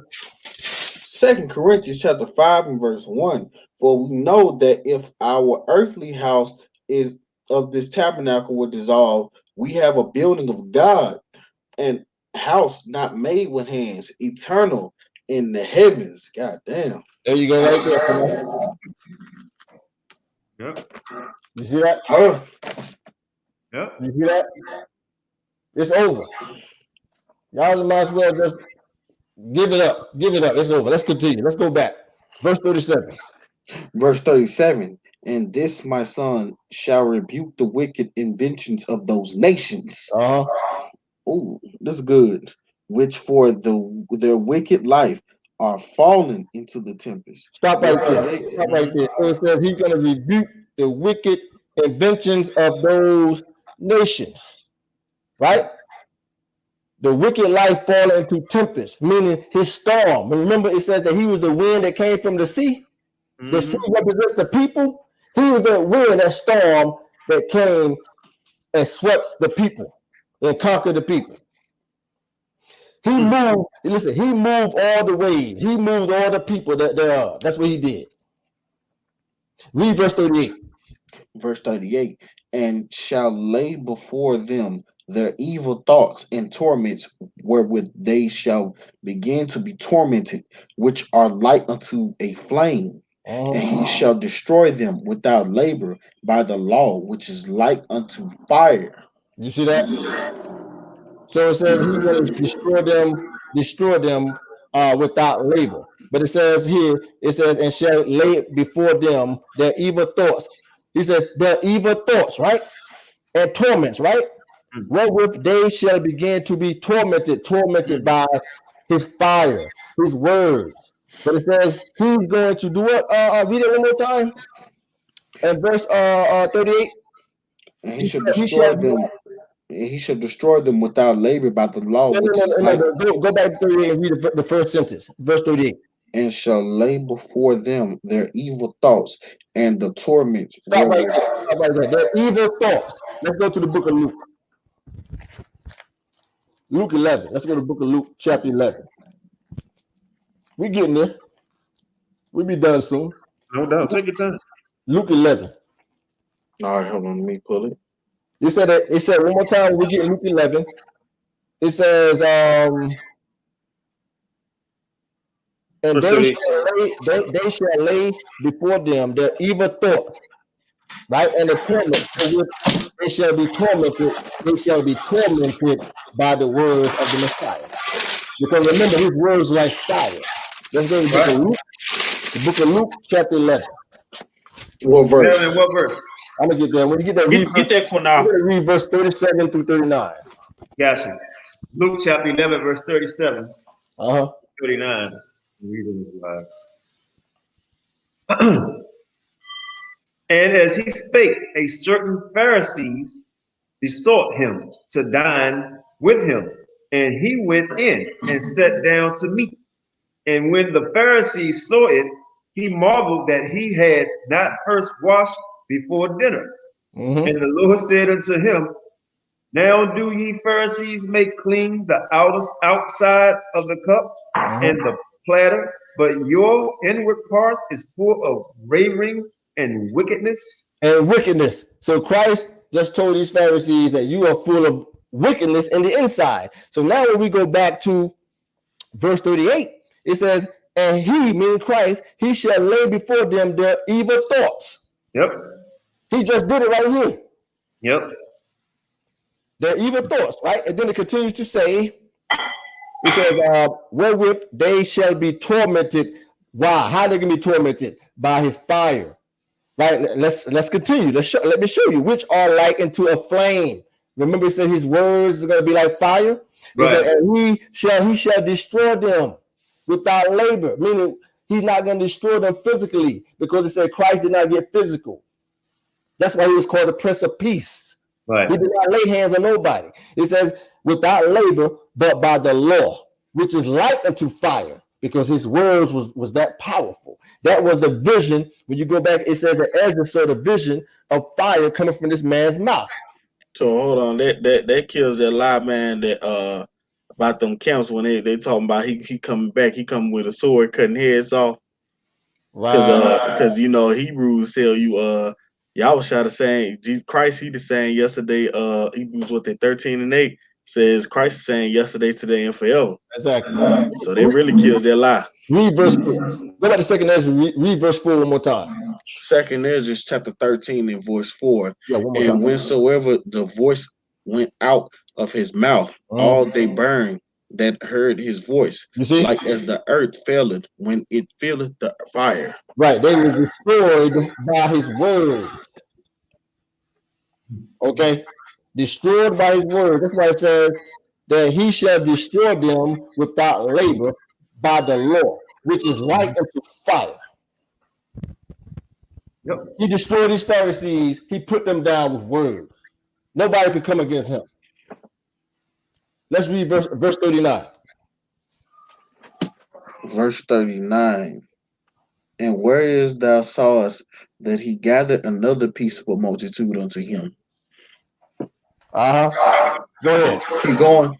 Yep. Those are the 10 tribes which were carried away prisoners out of their own land. Stop right there. So it says, whereas you saw that peaceable multitude, that the vision that you saw, Esdras, because that other multitude came to subdue him, but a peaceable multitude came too. That multitude that you saw, Esdras, those were the 10 tribes that returned, Esdras.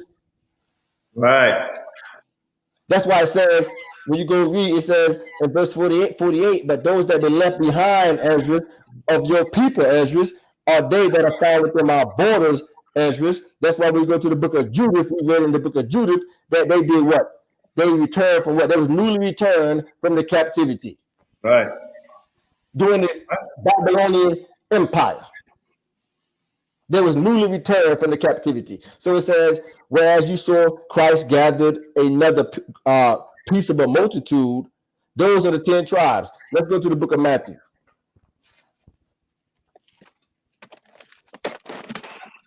Yep. Matthew chapter 13. When you get to Matthew 13, 34. let me see here. Matthew 13, read verse 1 and 2. Matthew chapter 13, 1 and 2. Yep.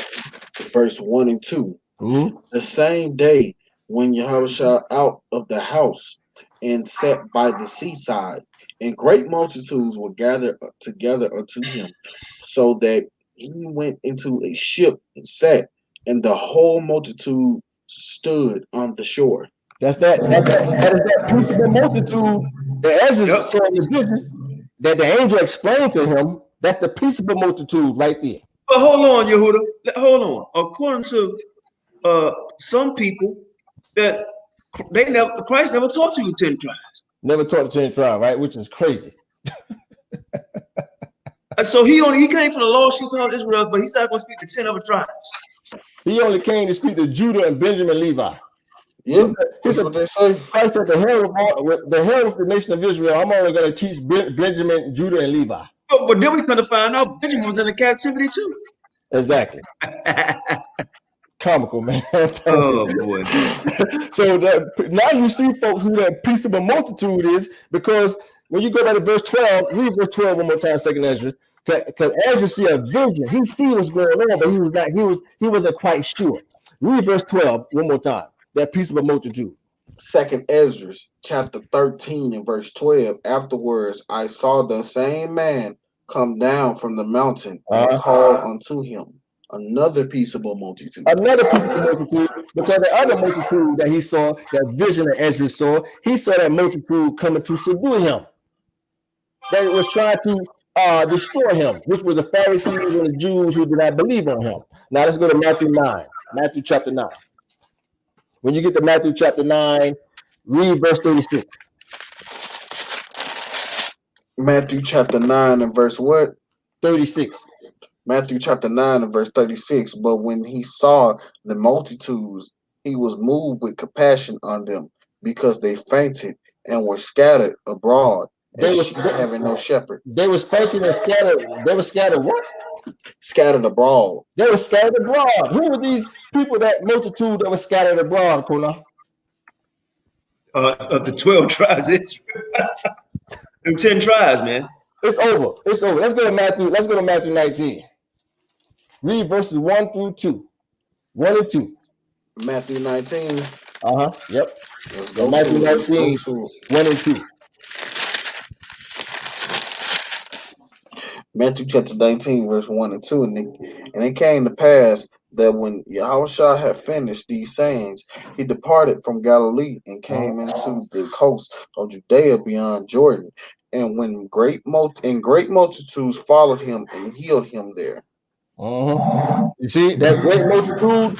Look at that lion again, Qanath. I know you heard that, and that's something. But look, check this out. Now that great multitude, according to them, that was only 3 tribes. A great multitude, only 3 tribes. The rest of Israel that left whole ass all the way over to the Americas. To the Americas, right? And to the Americas with no temple. With no temple. With no man, hey, I heard somebody say, man, they say the temple in Louisiana somewhere. I'm dead serious.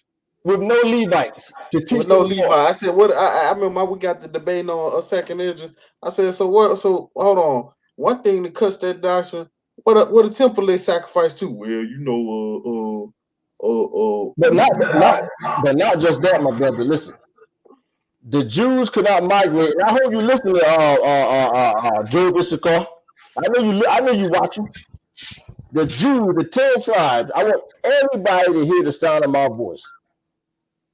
This is in the law of Moses. It said that they went to a further land to keep the law of Moses, right, Qanath? Yep. In the law of Moses, it says over and over, only the Levites could teach the people. So the 10 tribes could not migrate no damn way without the Levites, if they was going to keep the law, because they had to be taught the law by the Levites. Let me say something. And I don't want to go into it, but I gotta say this because it's on my spirit to say this. This is the first time me really saying this publicly. A lot of the holy days that we're keeping, the Most High destroyed the temple, brothers and sisters. I want you to hear what I'm saying. He destroyed the temple, right? And we're not in Jerusalem. Exactly. So I want y'all to ponder on this. That's right? why so all these guys is giving these services, right? There are no priests, and we have no temple. I just want y'all to think about this. We have no priests, and we have no temple. So when you're doing the and I like being around the brothers and sisters when we do our Passover. But I'm gonna be honest with y'all. I'm just gonna be honest with y'all. Y'all may not like what I'm gonna say. We can't do the Passover. Okay. And the reason why I say this is because Christ was the last Passover. When you doing the Passover, brothers and sisters, you're actually killing Christ over again and over again and over again. He is the lamb. He was the sacrificial lamb. And I just want y'all, that's my take on it. I've been holding on that for a minute. You know, we can read through the scripture, we've done it before to prove that the Israelites went back and forth, even in their captivity to Jerusalem. even in their captivity. And we just proved in the book of Judith, during the time of the Roman Empire, not the Roman Empire, the Babylonian Empire, that they were newly returned from the captivity. Yep. Those were the 10 tribes. So, I mean, when we see, I just want to say that. And not even that, Elder Qanath, what's that, Hosea 2:11, I think, 2 and 10 or 11 or something like that. It says that that the feast days and stuff like that was gonna be taken away from us, and stuff. That's why you can precept that. Well, you can link that, not precept, but link that with Colossians 2:16. That's why I say you can't judge no man and meat or drink, you know what I'm saying, the respect of a holy day, you know what I'm saying, because those was taken away from us, you know what I'm saying. So I mean, that's something to link, that's something to think about too. And also remember, people say, "Oh, what you talking about? There's no priest." Christ said, "We all are priests. When He come back and reestablish things, then we'll be priests to Him." But remember, He also said we'll be no priest to Him. Right? So when you got these guys putting fish grease or baby oil or whatever it is they're putting on your head and praying over you in a language that you don't know what they're saying, you better think. These are the men that the Bible speaks about when they say they sit in Moses' seat. All right? Oh boy, here comes GMS. Go ahead, go ahead, Yehuda. Yeah, go to Mark 4, Mark chapter 4. While you going to Mark chapter 4, yeah, we showed the book of Judith during the Babylonian Empire. They newly returned from their captivity. Right. That's the witness of second Esdras. Also, let's go to the book of Mark chapter 4. Newly returned during the Babylonian Empire now, not the Assyrian Empire, or newly returned, should I say, before the Babylonian Empire, because it said they was newly returned, because Nebuchadnezzar was called the king of Assyria, because he had just took over. Right. And it said that they was newly returned from the captivity. When you go to Mark, hey, look, and Yehuda, real quick, I'm sorry to cut you on this for a second. I see this guy, and I'm gonna let it go. This guy on the comment board, GMS said, 2 Peter 1:20, knowing this first, that no prophecy of the scripture is of any private interpretation. So now you cut yourself by bringing that scripture up, because Aria said he had a dream. That's his own private dream. Exactly. And his own interpretation. And your leader was on the streets here in New York City, constantly teaching and talking about Christ was returning in the year 2000. And we also know what God says about people who made false prophecies. Exactly. Now, the gathering of the mingled seed. That's what they is. Read verse. Go to Mark 4. Read verse 1. Mark chapter 4 and verse 1. And he began again to teach by the seaside, and there was gathered unto him a great multitude, so that he entered into a ship and sat in the sea, and the whole multitude was by the sea on the land. You see that? A great multitude. Look at that line again, Qanath. Right? This is that peaceable multitude that Ezra saw, that the angel told him. This is that multitude. Right? Let's prove it even more. Now we're going to go to the head nigger, or the head Negro, should I say. I'm not going to call him that. The head Negro in charge during the time of Christ. The high priest Caiaphas. That Caiaphas was over most of the Sanhedrin, the Pharisees, the Sadducees, the Herodians. Let's see what he said about the 12 tribes returning. Let's go to the book of John. John chapter 11. Now nobody can get around this here. This is here is Caiaphas. Book of John chapter 11, what verse? He was the high priest. We're gonna start at verse 47. 47. Then gather the chief priests and the Pharisees, a council, and said, "What do we? For this man doeth many miracles." You see that? They gathered together, the Pharisees, the Sadducees, the Herodians. They said, now what are we going to do about this man Christ? Because many people believe on him. Read verse 48. If we let him thus alone, all men will believe on him. and the Romans shall come and take away both our place and nation. You see that? They was worried about losing their what? Their power. The Pharisees didn't give a damn about their people. Only thing they cared about was their power. Who that sound like today, Qanath? One West. They don't give a damn about the nation. The only thing they cared about was losing their power. Yep. That's all they care about. Read verse 49. And one of them named Caiaphas. Yeah. Go ahead. Being the high priest, that same year said unto them, yea, know nothing at all. You see, Caiaphas was over the whole Sanhedrin. And he said to them, you guys don't have a clue what you're talking about. Now, here's how God worked. God is going to use Caiaphas to prophesy. He prophesied not even knowing that he prophesied.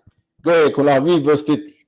Nor consider that it is expedient for us that one man should die for the people, and that the whole nation perish not. So Caiaphas told the Sanhedrin, when they came together that night, he said, it is expedient that one man should die for the people.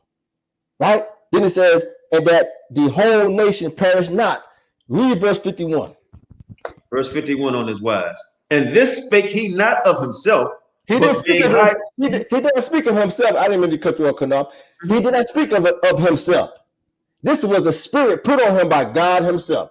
He did not speak of himself. He not of himself, but being high priest that year, he prophesied that Christ should die for that nation. Caiaphas prophesied, folks. God used him to prophesy as a witness that he was the Messiah. He didn't even know he was prophesying. And he was one of the main Pharisees that had Christ crucified, but yet he did not even realize he was prophesying. Right. He said, one more time, nor consider it expedient that one man should die for the people, in verse 51. And this spake not of himself, because God put in his spirit to speak this here, but being the high priest that year, he prophesied that Jesus should die for that nation. But look what he said in verse 52. Read verse 52, Qanath. Verse 52. And not for that nation only, but not for that nation only, meaning the Jews that was in the region already. Go ahead, Qanath. But that also he should gather together in one the children of the Most High that were scattered abroad.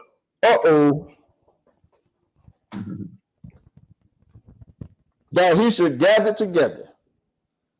He prophesied that Christ, he realized that Christ was that prophet, that all these Jews was gathered to him, that was scattered abroad. Caiaphas now realized that he was this man that had gathered all these Jews that were scattered abroad. That's mentioned in 2Esdras. Yep. Here we go. Man, listen, man. These dudes is wicked as hell, bro. They wicked. Man, they wicked. Man, hey, look, I want y'all to know something, man. Also, man. The Most High use whoever he want to use.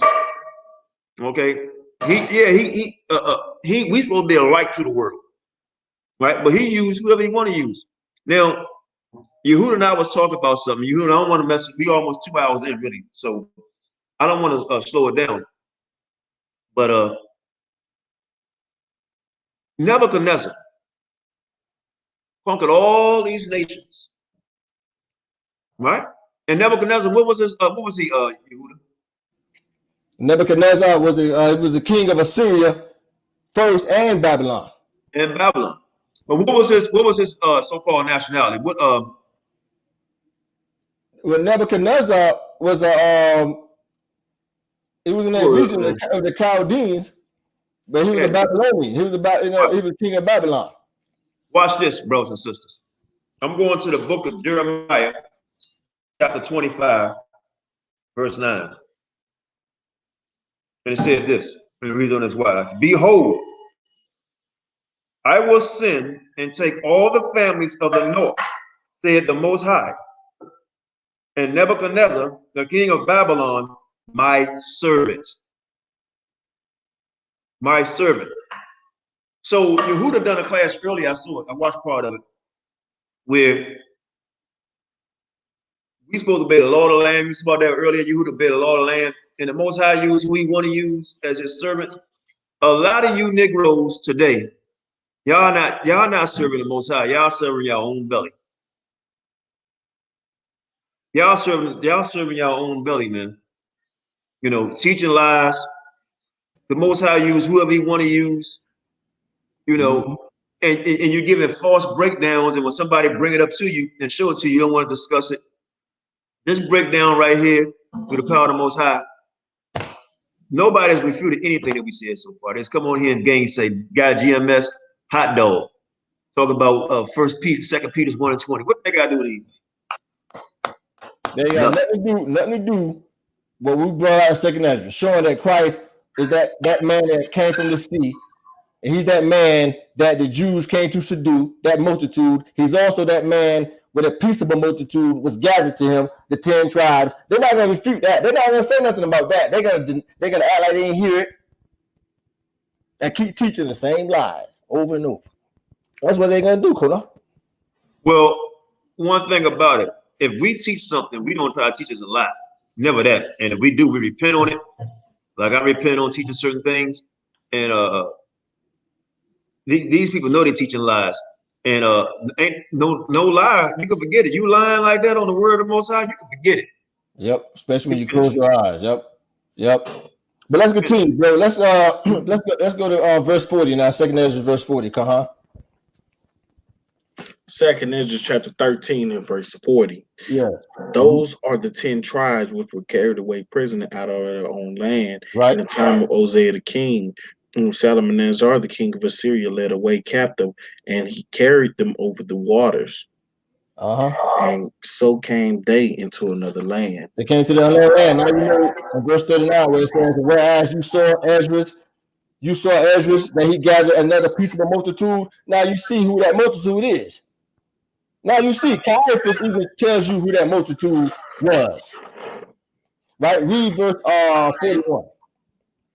But they took this counsel among themselves that they would leave the multitude of the heathen and go forth into a further country where never mankind dwelled. Okay, where never mankind dwelled. Read verse 42. That they might there keep their statues which they never kept in their own land. Okay, read verse 43. And they entered into the Euphrates by the narrow passages of the river. Okay, stop right there. It said they entered into the narrow, what? I gotta leave my glasses, hold on. They entered into the Euphrates by the narrow passages of the river, right? You see that, Qanath? That's what it said, right? The narrow passages. So they we done done that one. I don't know why they can't see that. Right. But I hope to bust you guys bubbles, right? I'm in contact, Qanath and we're in contact with a guy in Iran, right? He's an Iranian historian. He said, listen carefully, that no ships can go down Euphrates. And he said no ships can go through the Iraqi marshlands where people been living for thousands of years. Nice. He said no ships can go down Euphrates. So when it says in narrow also, passages, my brother just came back, I think 2 weeks ago. He just came back from Ethiopia and their whole land over there. So I'm gonna interview him very soon, where he's gonna give a breakdown of the people and the history over there. Okay. And we got, like I said, there's a brother in Iran, right? Who's an Iranian historian. Yep. He lives there. Those are my glasses now. He's an historian.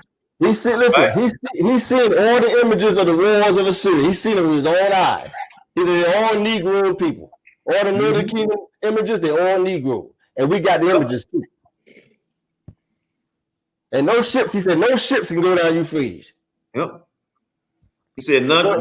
He said no. He like, who's saying that? What's that, Qanath? And Yehuda, they hate us so much that they would actually hate the word of the Most High. Yep. See, they hate maybe because we talk a little bold, Mm-hmm. you know, and this is not our word. This is read the same stuff y'all reading here. It's the same thing. We doing nothing special. You know, Nope. we just But we're not twisting the scriptures, and we started at verse 1 in 2Esdras. In fact, Qanath, one more time it says, and they entered into the Euphrates by the narrow passages of the river. So, like I said, and the Iranian historian told us no damn ships can go down Euphrates. Also, before you get to the Persian Gulf, he said you got to go through the Iraqi marshlands. And people live on the Iraqi marshlands. He said no damn ships is going through the Iraqi marshlands. The gig is, and some of that water you can walk through. You can't get no ship down there. You can stand up in it. You can walk. Yep. He said you can walk right through it. Yep. So now he said the narrow passages, right? Let's go to the book of Matthew. In fact, the narrow passages, right? Read verse 44. Come on, read verse 44. Verse 44. 2Esdras chapter 13 and verse 44. For the Most High then showed signs for them and held still the flood till they were passed over. He held still the flood until they passed over. Keep that word in mind. Passed over. I gotta say this too, Qanath. Our people, when God says our people are Scottish people, it means stupid. Our people are some of the most dumbest people on this earth. Do you know the word passed over means? It means from one side to another. It doesn't mean they went east on Euphrates, they went south around the Indian Ocean through Africa, then they went west on the. No, it means from one side to another.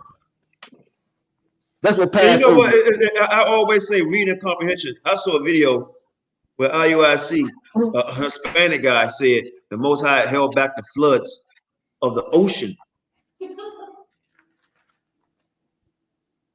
And our people just continue to listen to this and saying they prophesizing and it's reading comprehension. He'll still the flood of the narrow passage of springs and streams with a probably white water rafting. We didn't went over this. Oh, we're gonna show. I got some more show before we done. Let's continue, my brother. You're right. We got some more. I got more.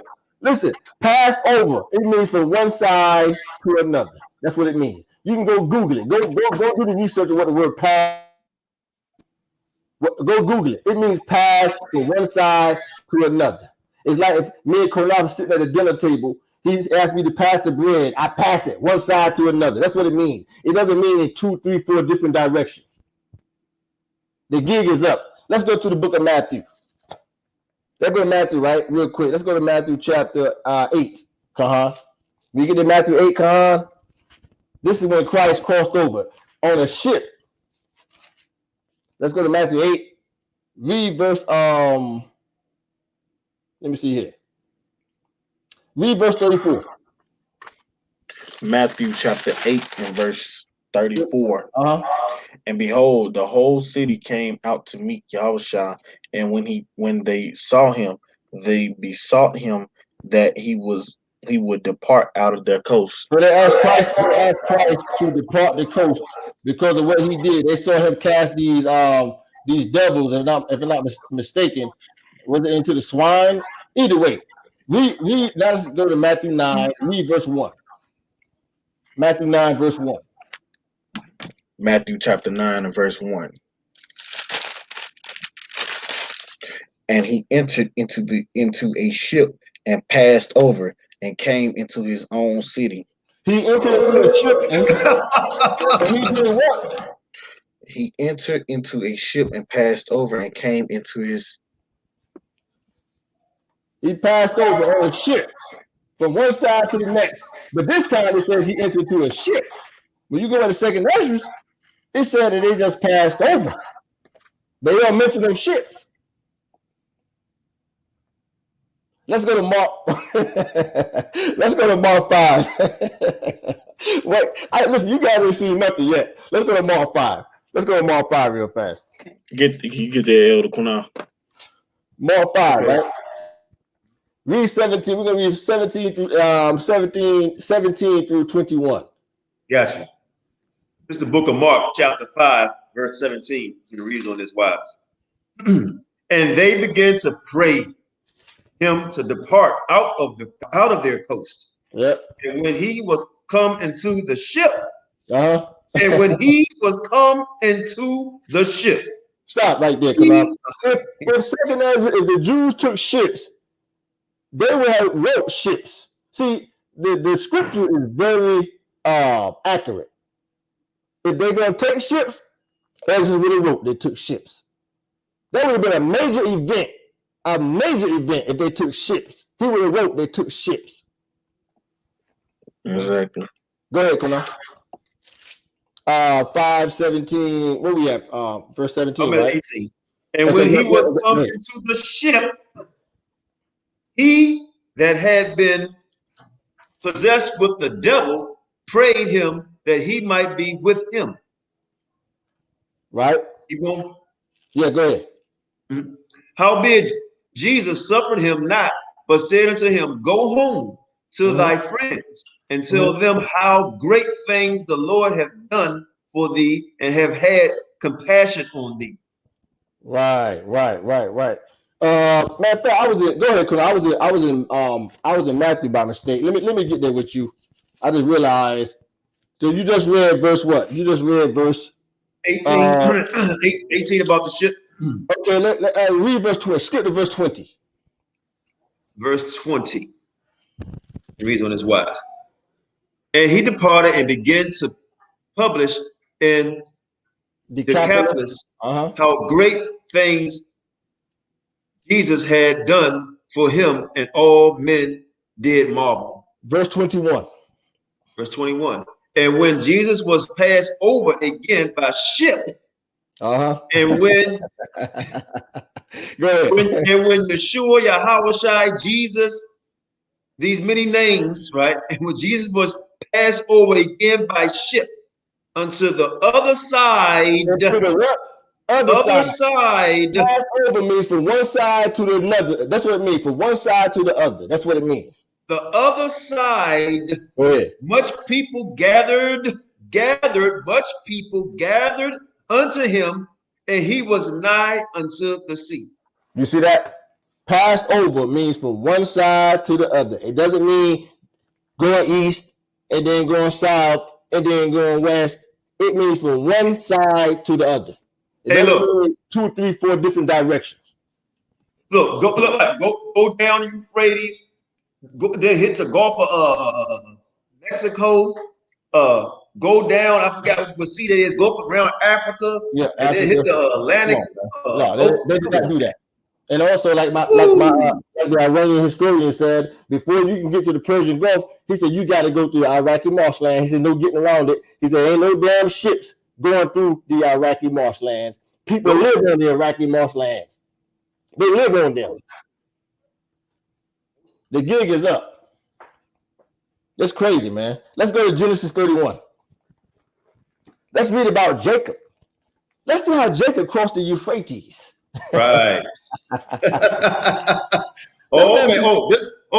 that Jacob or okay, yeah, it's Jacob. Let's go read about our forefather Jacob.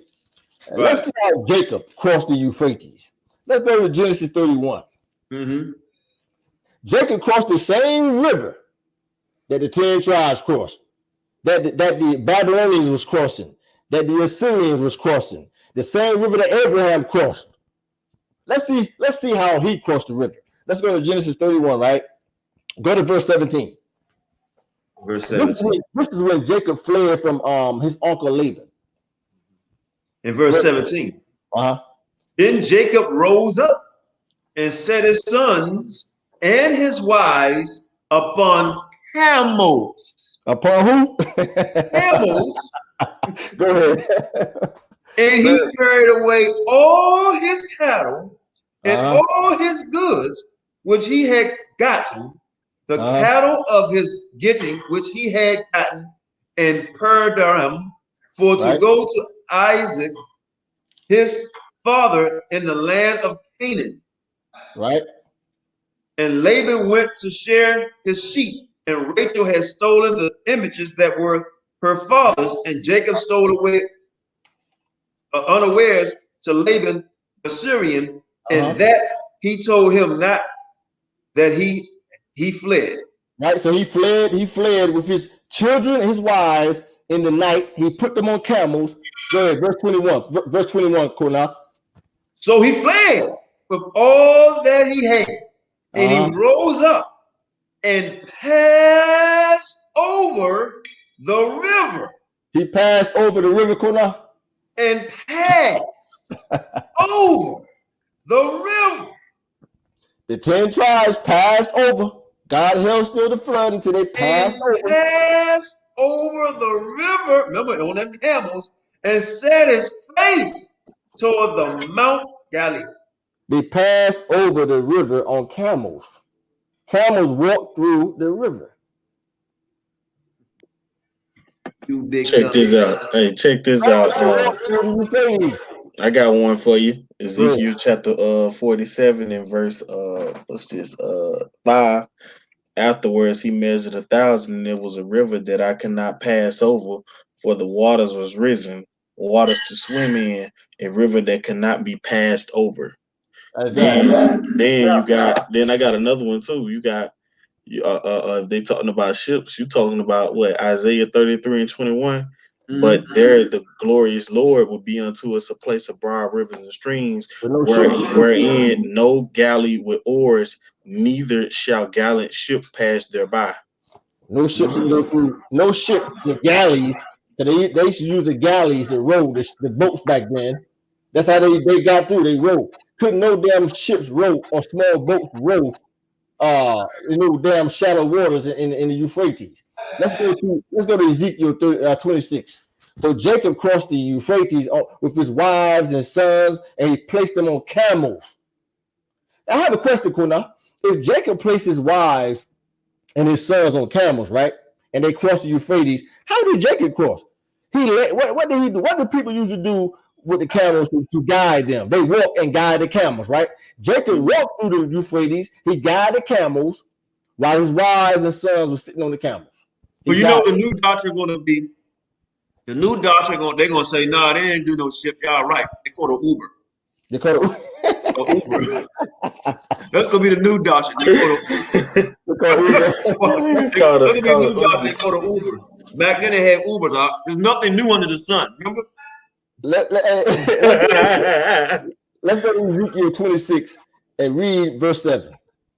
Ezekiel chapter 26 and verse 7. For thus saith the Lord God, behold, I will bring upon Tyrus Nebuchadnezzar, king of Babylon, a king of kings from the north, with horses and with chariots and with horsemen and companies and much people.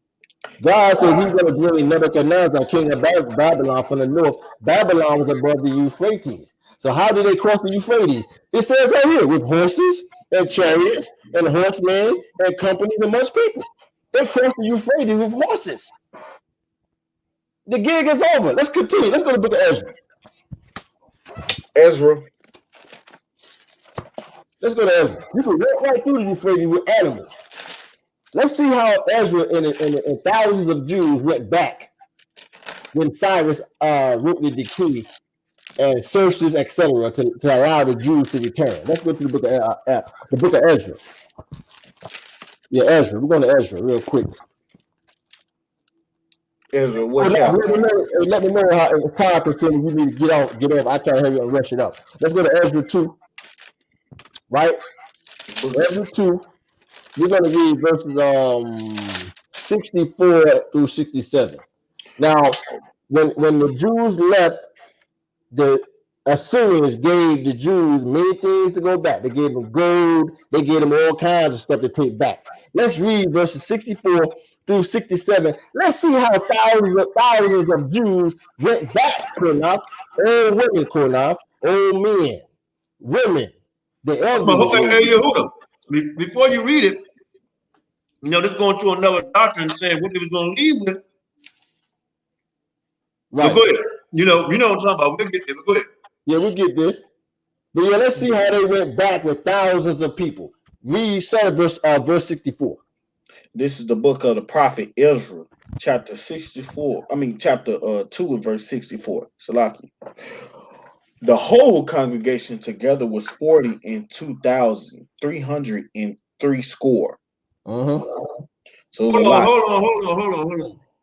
Did you say part, half, 2/3, or the whole congregation?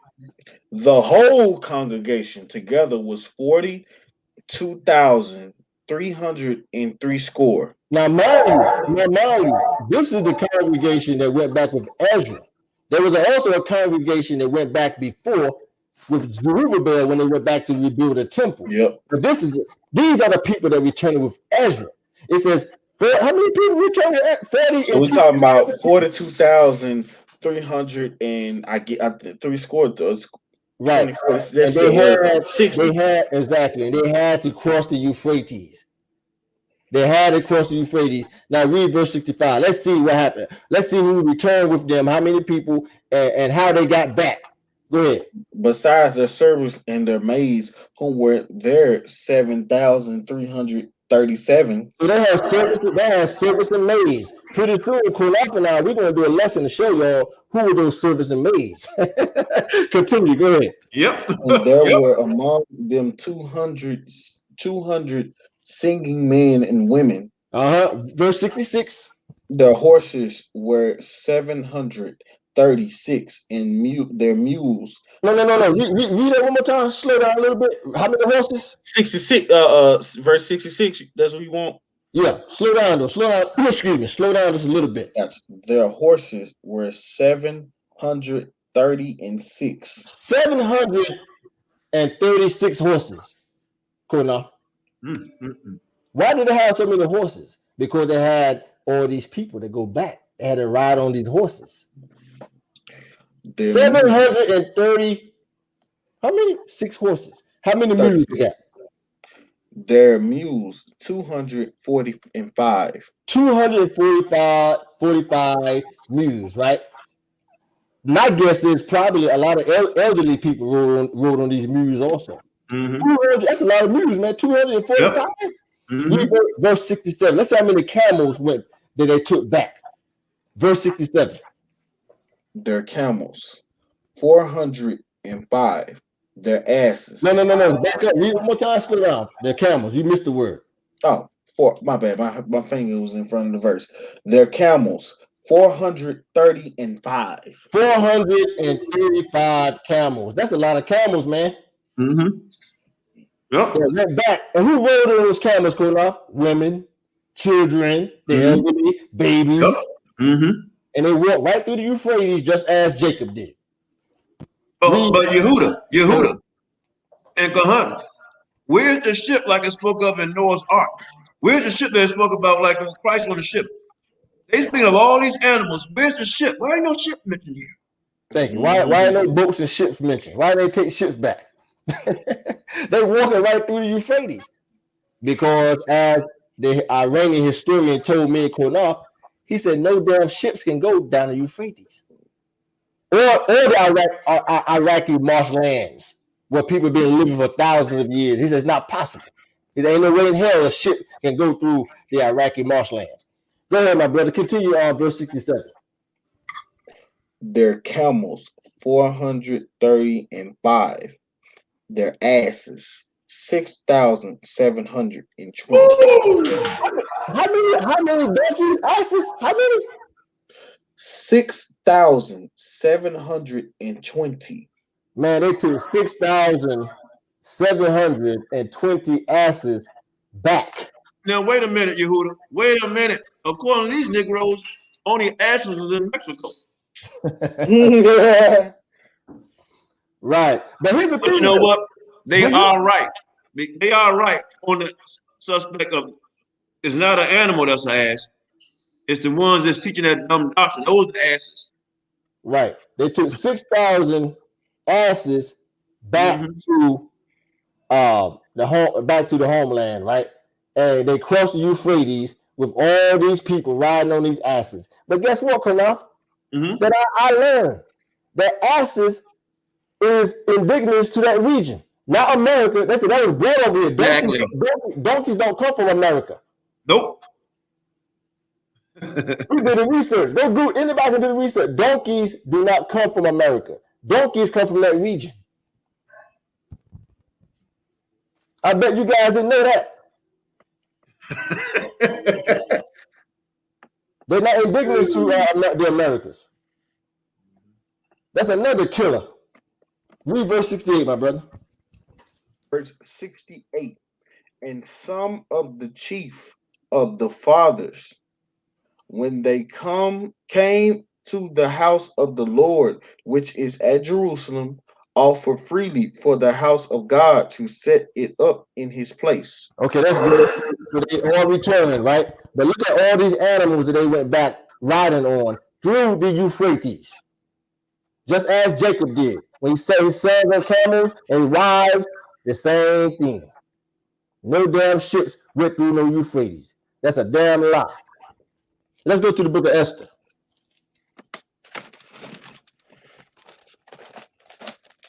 And the crazy thing about it, a lot of these brothers, they know it's a lie, but they still continue to teach it. Money, man, money. That's all it is, money. But you know what? They're gonna pay the price when they close their eyes for good, though. I think it's pride more. These are all liars. These are all liars. It's gonna burn. When they close their eyes for good, guess what size shield they going on? When they die and they close their eyes and that's it. Remember, their bodies is just a body. It's just an empty shell now. But they spirit. I heard a Puerto Rican guy say, "Yeah, you know, certain people write about some of the people in the Amazons. They're not Israelites. And then all of a sudden, they're not Israelites. That's in the Amazon, huh?" Yeah, but they teach that they came to the Americas when mankind never dwelt. Mm-hmm. But we know now it's a lie. We know that no ships went down the Euphrates. We got an Iranian historian to back it up. Let's go to the book of Esther, chapter 8, read verse 9. All right, the book of Esther, chapter 8. Let me get there. 8 and verse 9. Yep. And it reads, Then were the king's scribes called at time. Then were the king's scribe called at that time in the 3rd month, that is the month Sivan, on the 3 and 20th day thereof.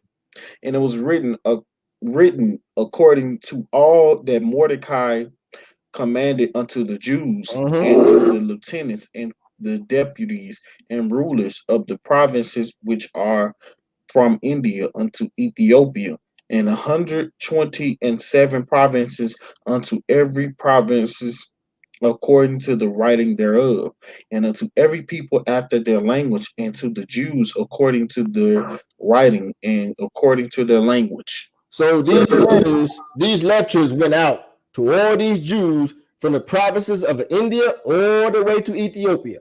And we know with no damn Mexicans, no Hispanics, Job Issachar, in Ethiopia. These letters went out to the Jews dwelling from India all the way to Ethiopia. Let's go to Esther chapter 3 and read verse 8.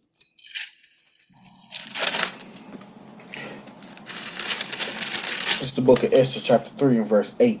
And Haman said unto the king Ahasuerus, There is a certain people scattered abroad and dispersed among the people in all the provinces of thy kingdom. Stop right there. Listen closely, Job Issachar.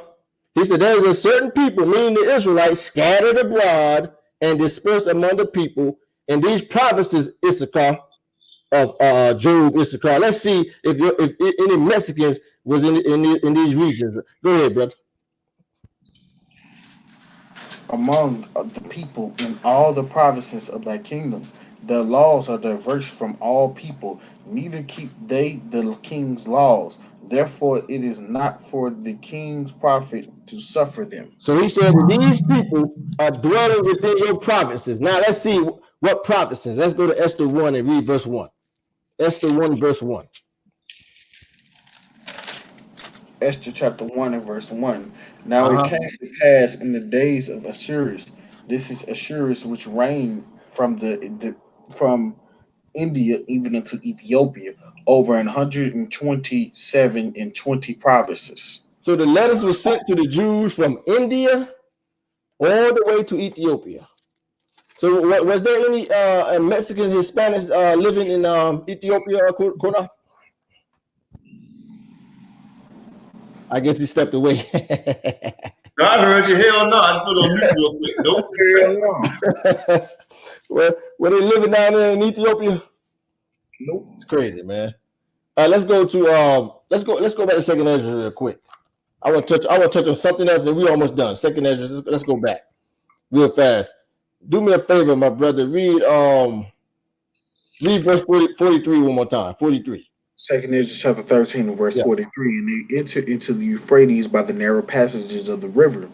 Verse 44. For the Most High then showed signs for them, and held still the flood till they were passed over. Verse 45. Wait. Stop right there. Right.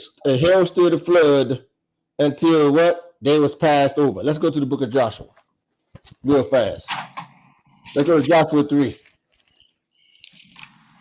We're almost done, Qanath. Joshua 3. Joshua 3 and what?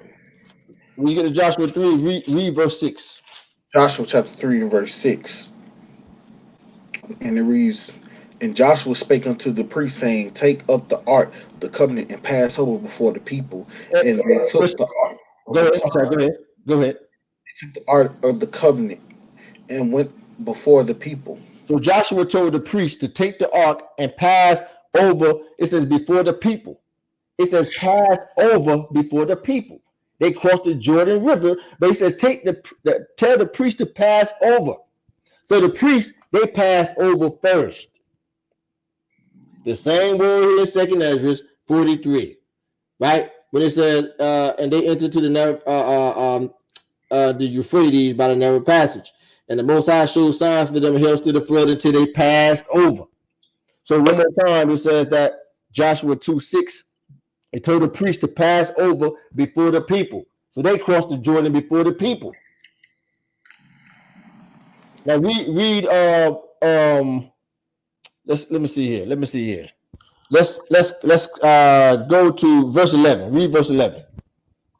Joshua 3, verse 11. Joshua chapter 3, verse 11. Behold, the ark of the covenant of the Lord of all the earth passeth over before you into the Jordan.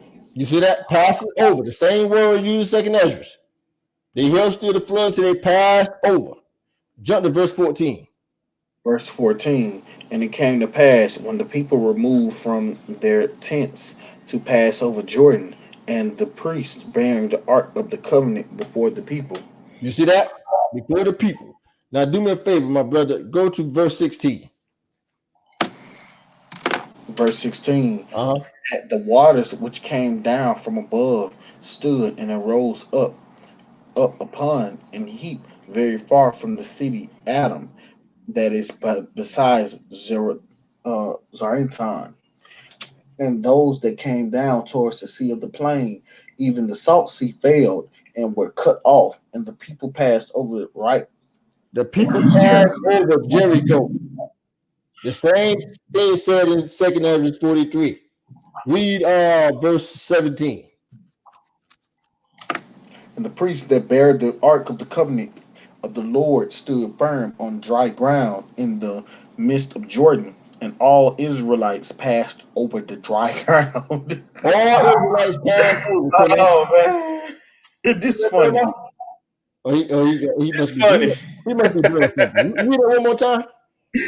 In the midst of Jordan, and all the Israelites passed over dry ground until the people were passed clean over Jordan. All the people passed over. That's a cut. On dry ground until they was all passed over. The same word used in 2 Esdras 43. When it's 44. It says until God held still the flood until they passed over. Now do me a favor. Joshua 4, read verse 1. All right, hold on. 17. Joshua 4, 1. Uh-huh. And it came to pass when all the people were clean passed over Jordan, and the Lord spake unto Joshua, saying, "Take you 12 men out No, of no, the that's good. That's good. That's good. So it said they passed over Jordan. Read verse 17 one more time. Joshua 4:17. One more time, Joshua, please. Joshua chapter 3:17 or 4:17. 4:17. Oh, Joshua 4:17. Yeah, one more Okay. time. Joshua therefore commanded the priests, saying, "Come ye up out of Jordan." No, no, no, my bad. You was right. I want to say 3:17. No, I you got was you. right. 3:17. 3:17. My And bad. the priest My that bad. bear, Go ahead. gotcha.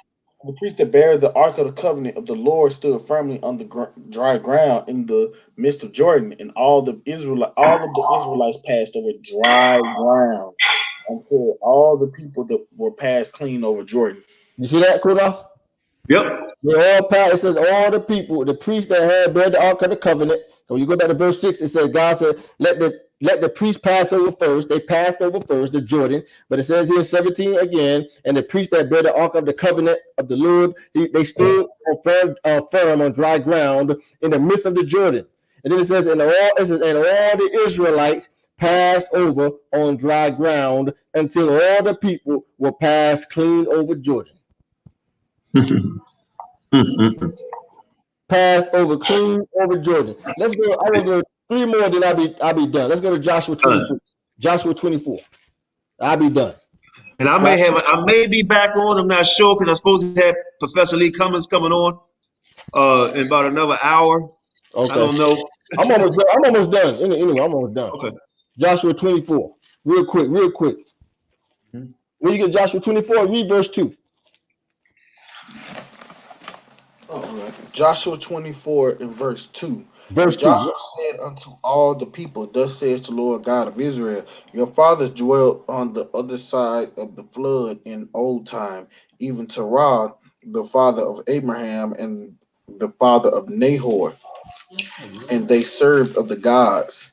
And I took your father Abraham from this other side of the flood, and led him throughout all of Canaan, and multiplied the seed, and gave him Isaac. That's good. That's good. So your father, meaning Abraham, dwelt on the other side of the flood. What it says back in Second Esdras. Go back, my brother, Second Esdras, real quick, and read verse 44.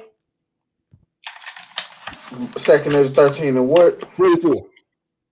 Oh, 34. No, 44. 44. 44. For the Most High then showed signs for them, and hell still the flood till they was passed over. That's good. Hell still the flood. So right here in Joshua 24:2, it says, Joshua said to the people, Thus says the Lord your God of Israel, your fathers, meaning Abraham, dwelt on the other side of the flood, which is the Euphrates. Now let's go to one more. Let's go to Joshua 24. We're going to read verse 14. Joshua 24, verse 14. Now therefore fear the Lord, and serve him in sincerity and truth, and put away the gods which your fathers served, and the other side of the flood in Egypt, and serve ye the Lord. On the other side of the flood of Egypt, right? When you go to Second Esdras, it says, and through that country was a great way to go. Now we know what direction they went to. Because when you jump down now, when you jump back down, I'm almost done. When you jump down, it says, and the highest shall stay the springs of the stream again. That's talking about the river in Egypt. Because he made it to 7 streams. You can read about that in the book of Isaiah. That they returned because they had to go back to receive the gospel. There was that peaceable multitude. Because remember, he saw 2 multitudes. He saw the multitude of those that came to destroy Christ and the multitude that was peaceable, that believed on him, right? And then it says, but those in verse 48, but those that be left behind of our people are they that are found within our borders. So now we know what happened. When the angel explained to Esdras, those are the 10 tribes that return. But those that be left behind in our borders, he said they're going to be going through difficulties also. And we read in the book of Judith that the captain of Nebuchadnezzar came down, right? And the people was afraid because it said that they was newly returned from the captivity. So that's it. That's pretty much it. Wrap. That's it. No getting around it. No getting around it. It's over. You can say what you want to say. Go ahead. Yeah, all praises, man. Wonderful lesson. I want to thank my sister Star that was on from the beginning. My brother Tashaka soon didn't come on. Somebody, I don't want to forget. Who else? Walter Everts, Deep Freezer, Lima, a couple more, then one more. Somebody said something. I don't want to forget them. Candace, Most High bless you, bless all of you. Even the brother GMS, man, thanks for coming on. Mahogany, Most High bless. Somebody says, Yehuda Yisrael, Shalom, Washington, Judah Love, Most High bless everybody, man. Lima Ben Yisrael, Zamar, man, Most High bless all y'all. Thank y'all for coming on. You spent a good close to 3 hours with us. Chop, I'm saying that right. Most High bless you. Daughter of Zion, Lion Hebrew,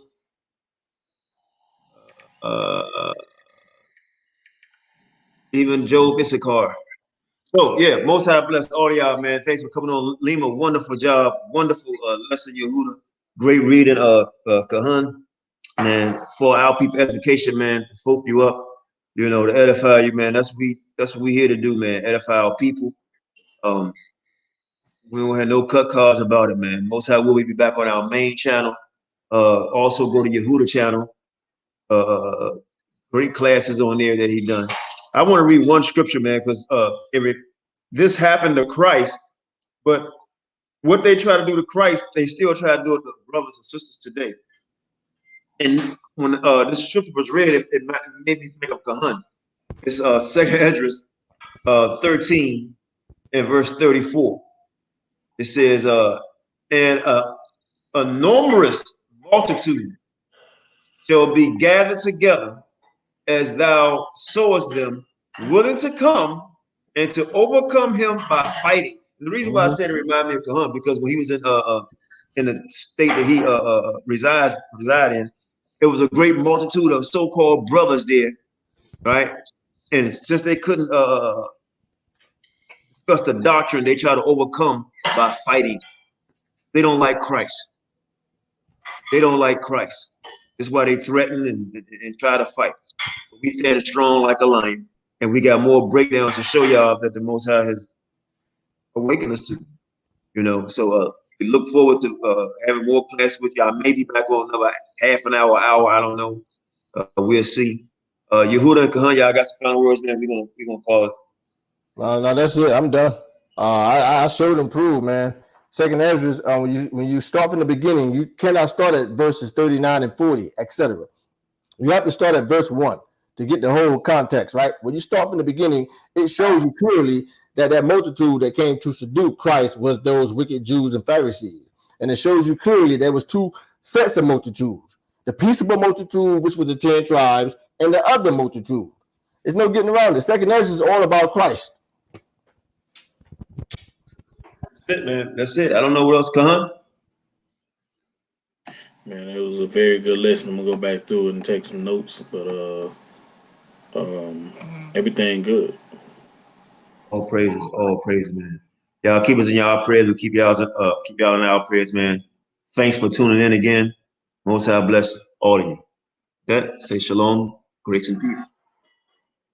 Shalom, shalom, grace and peace. Grace and peace.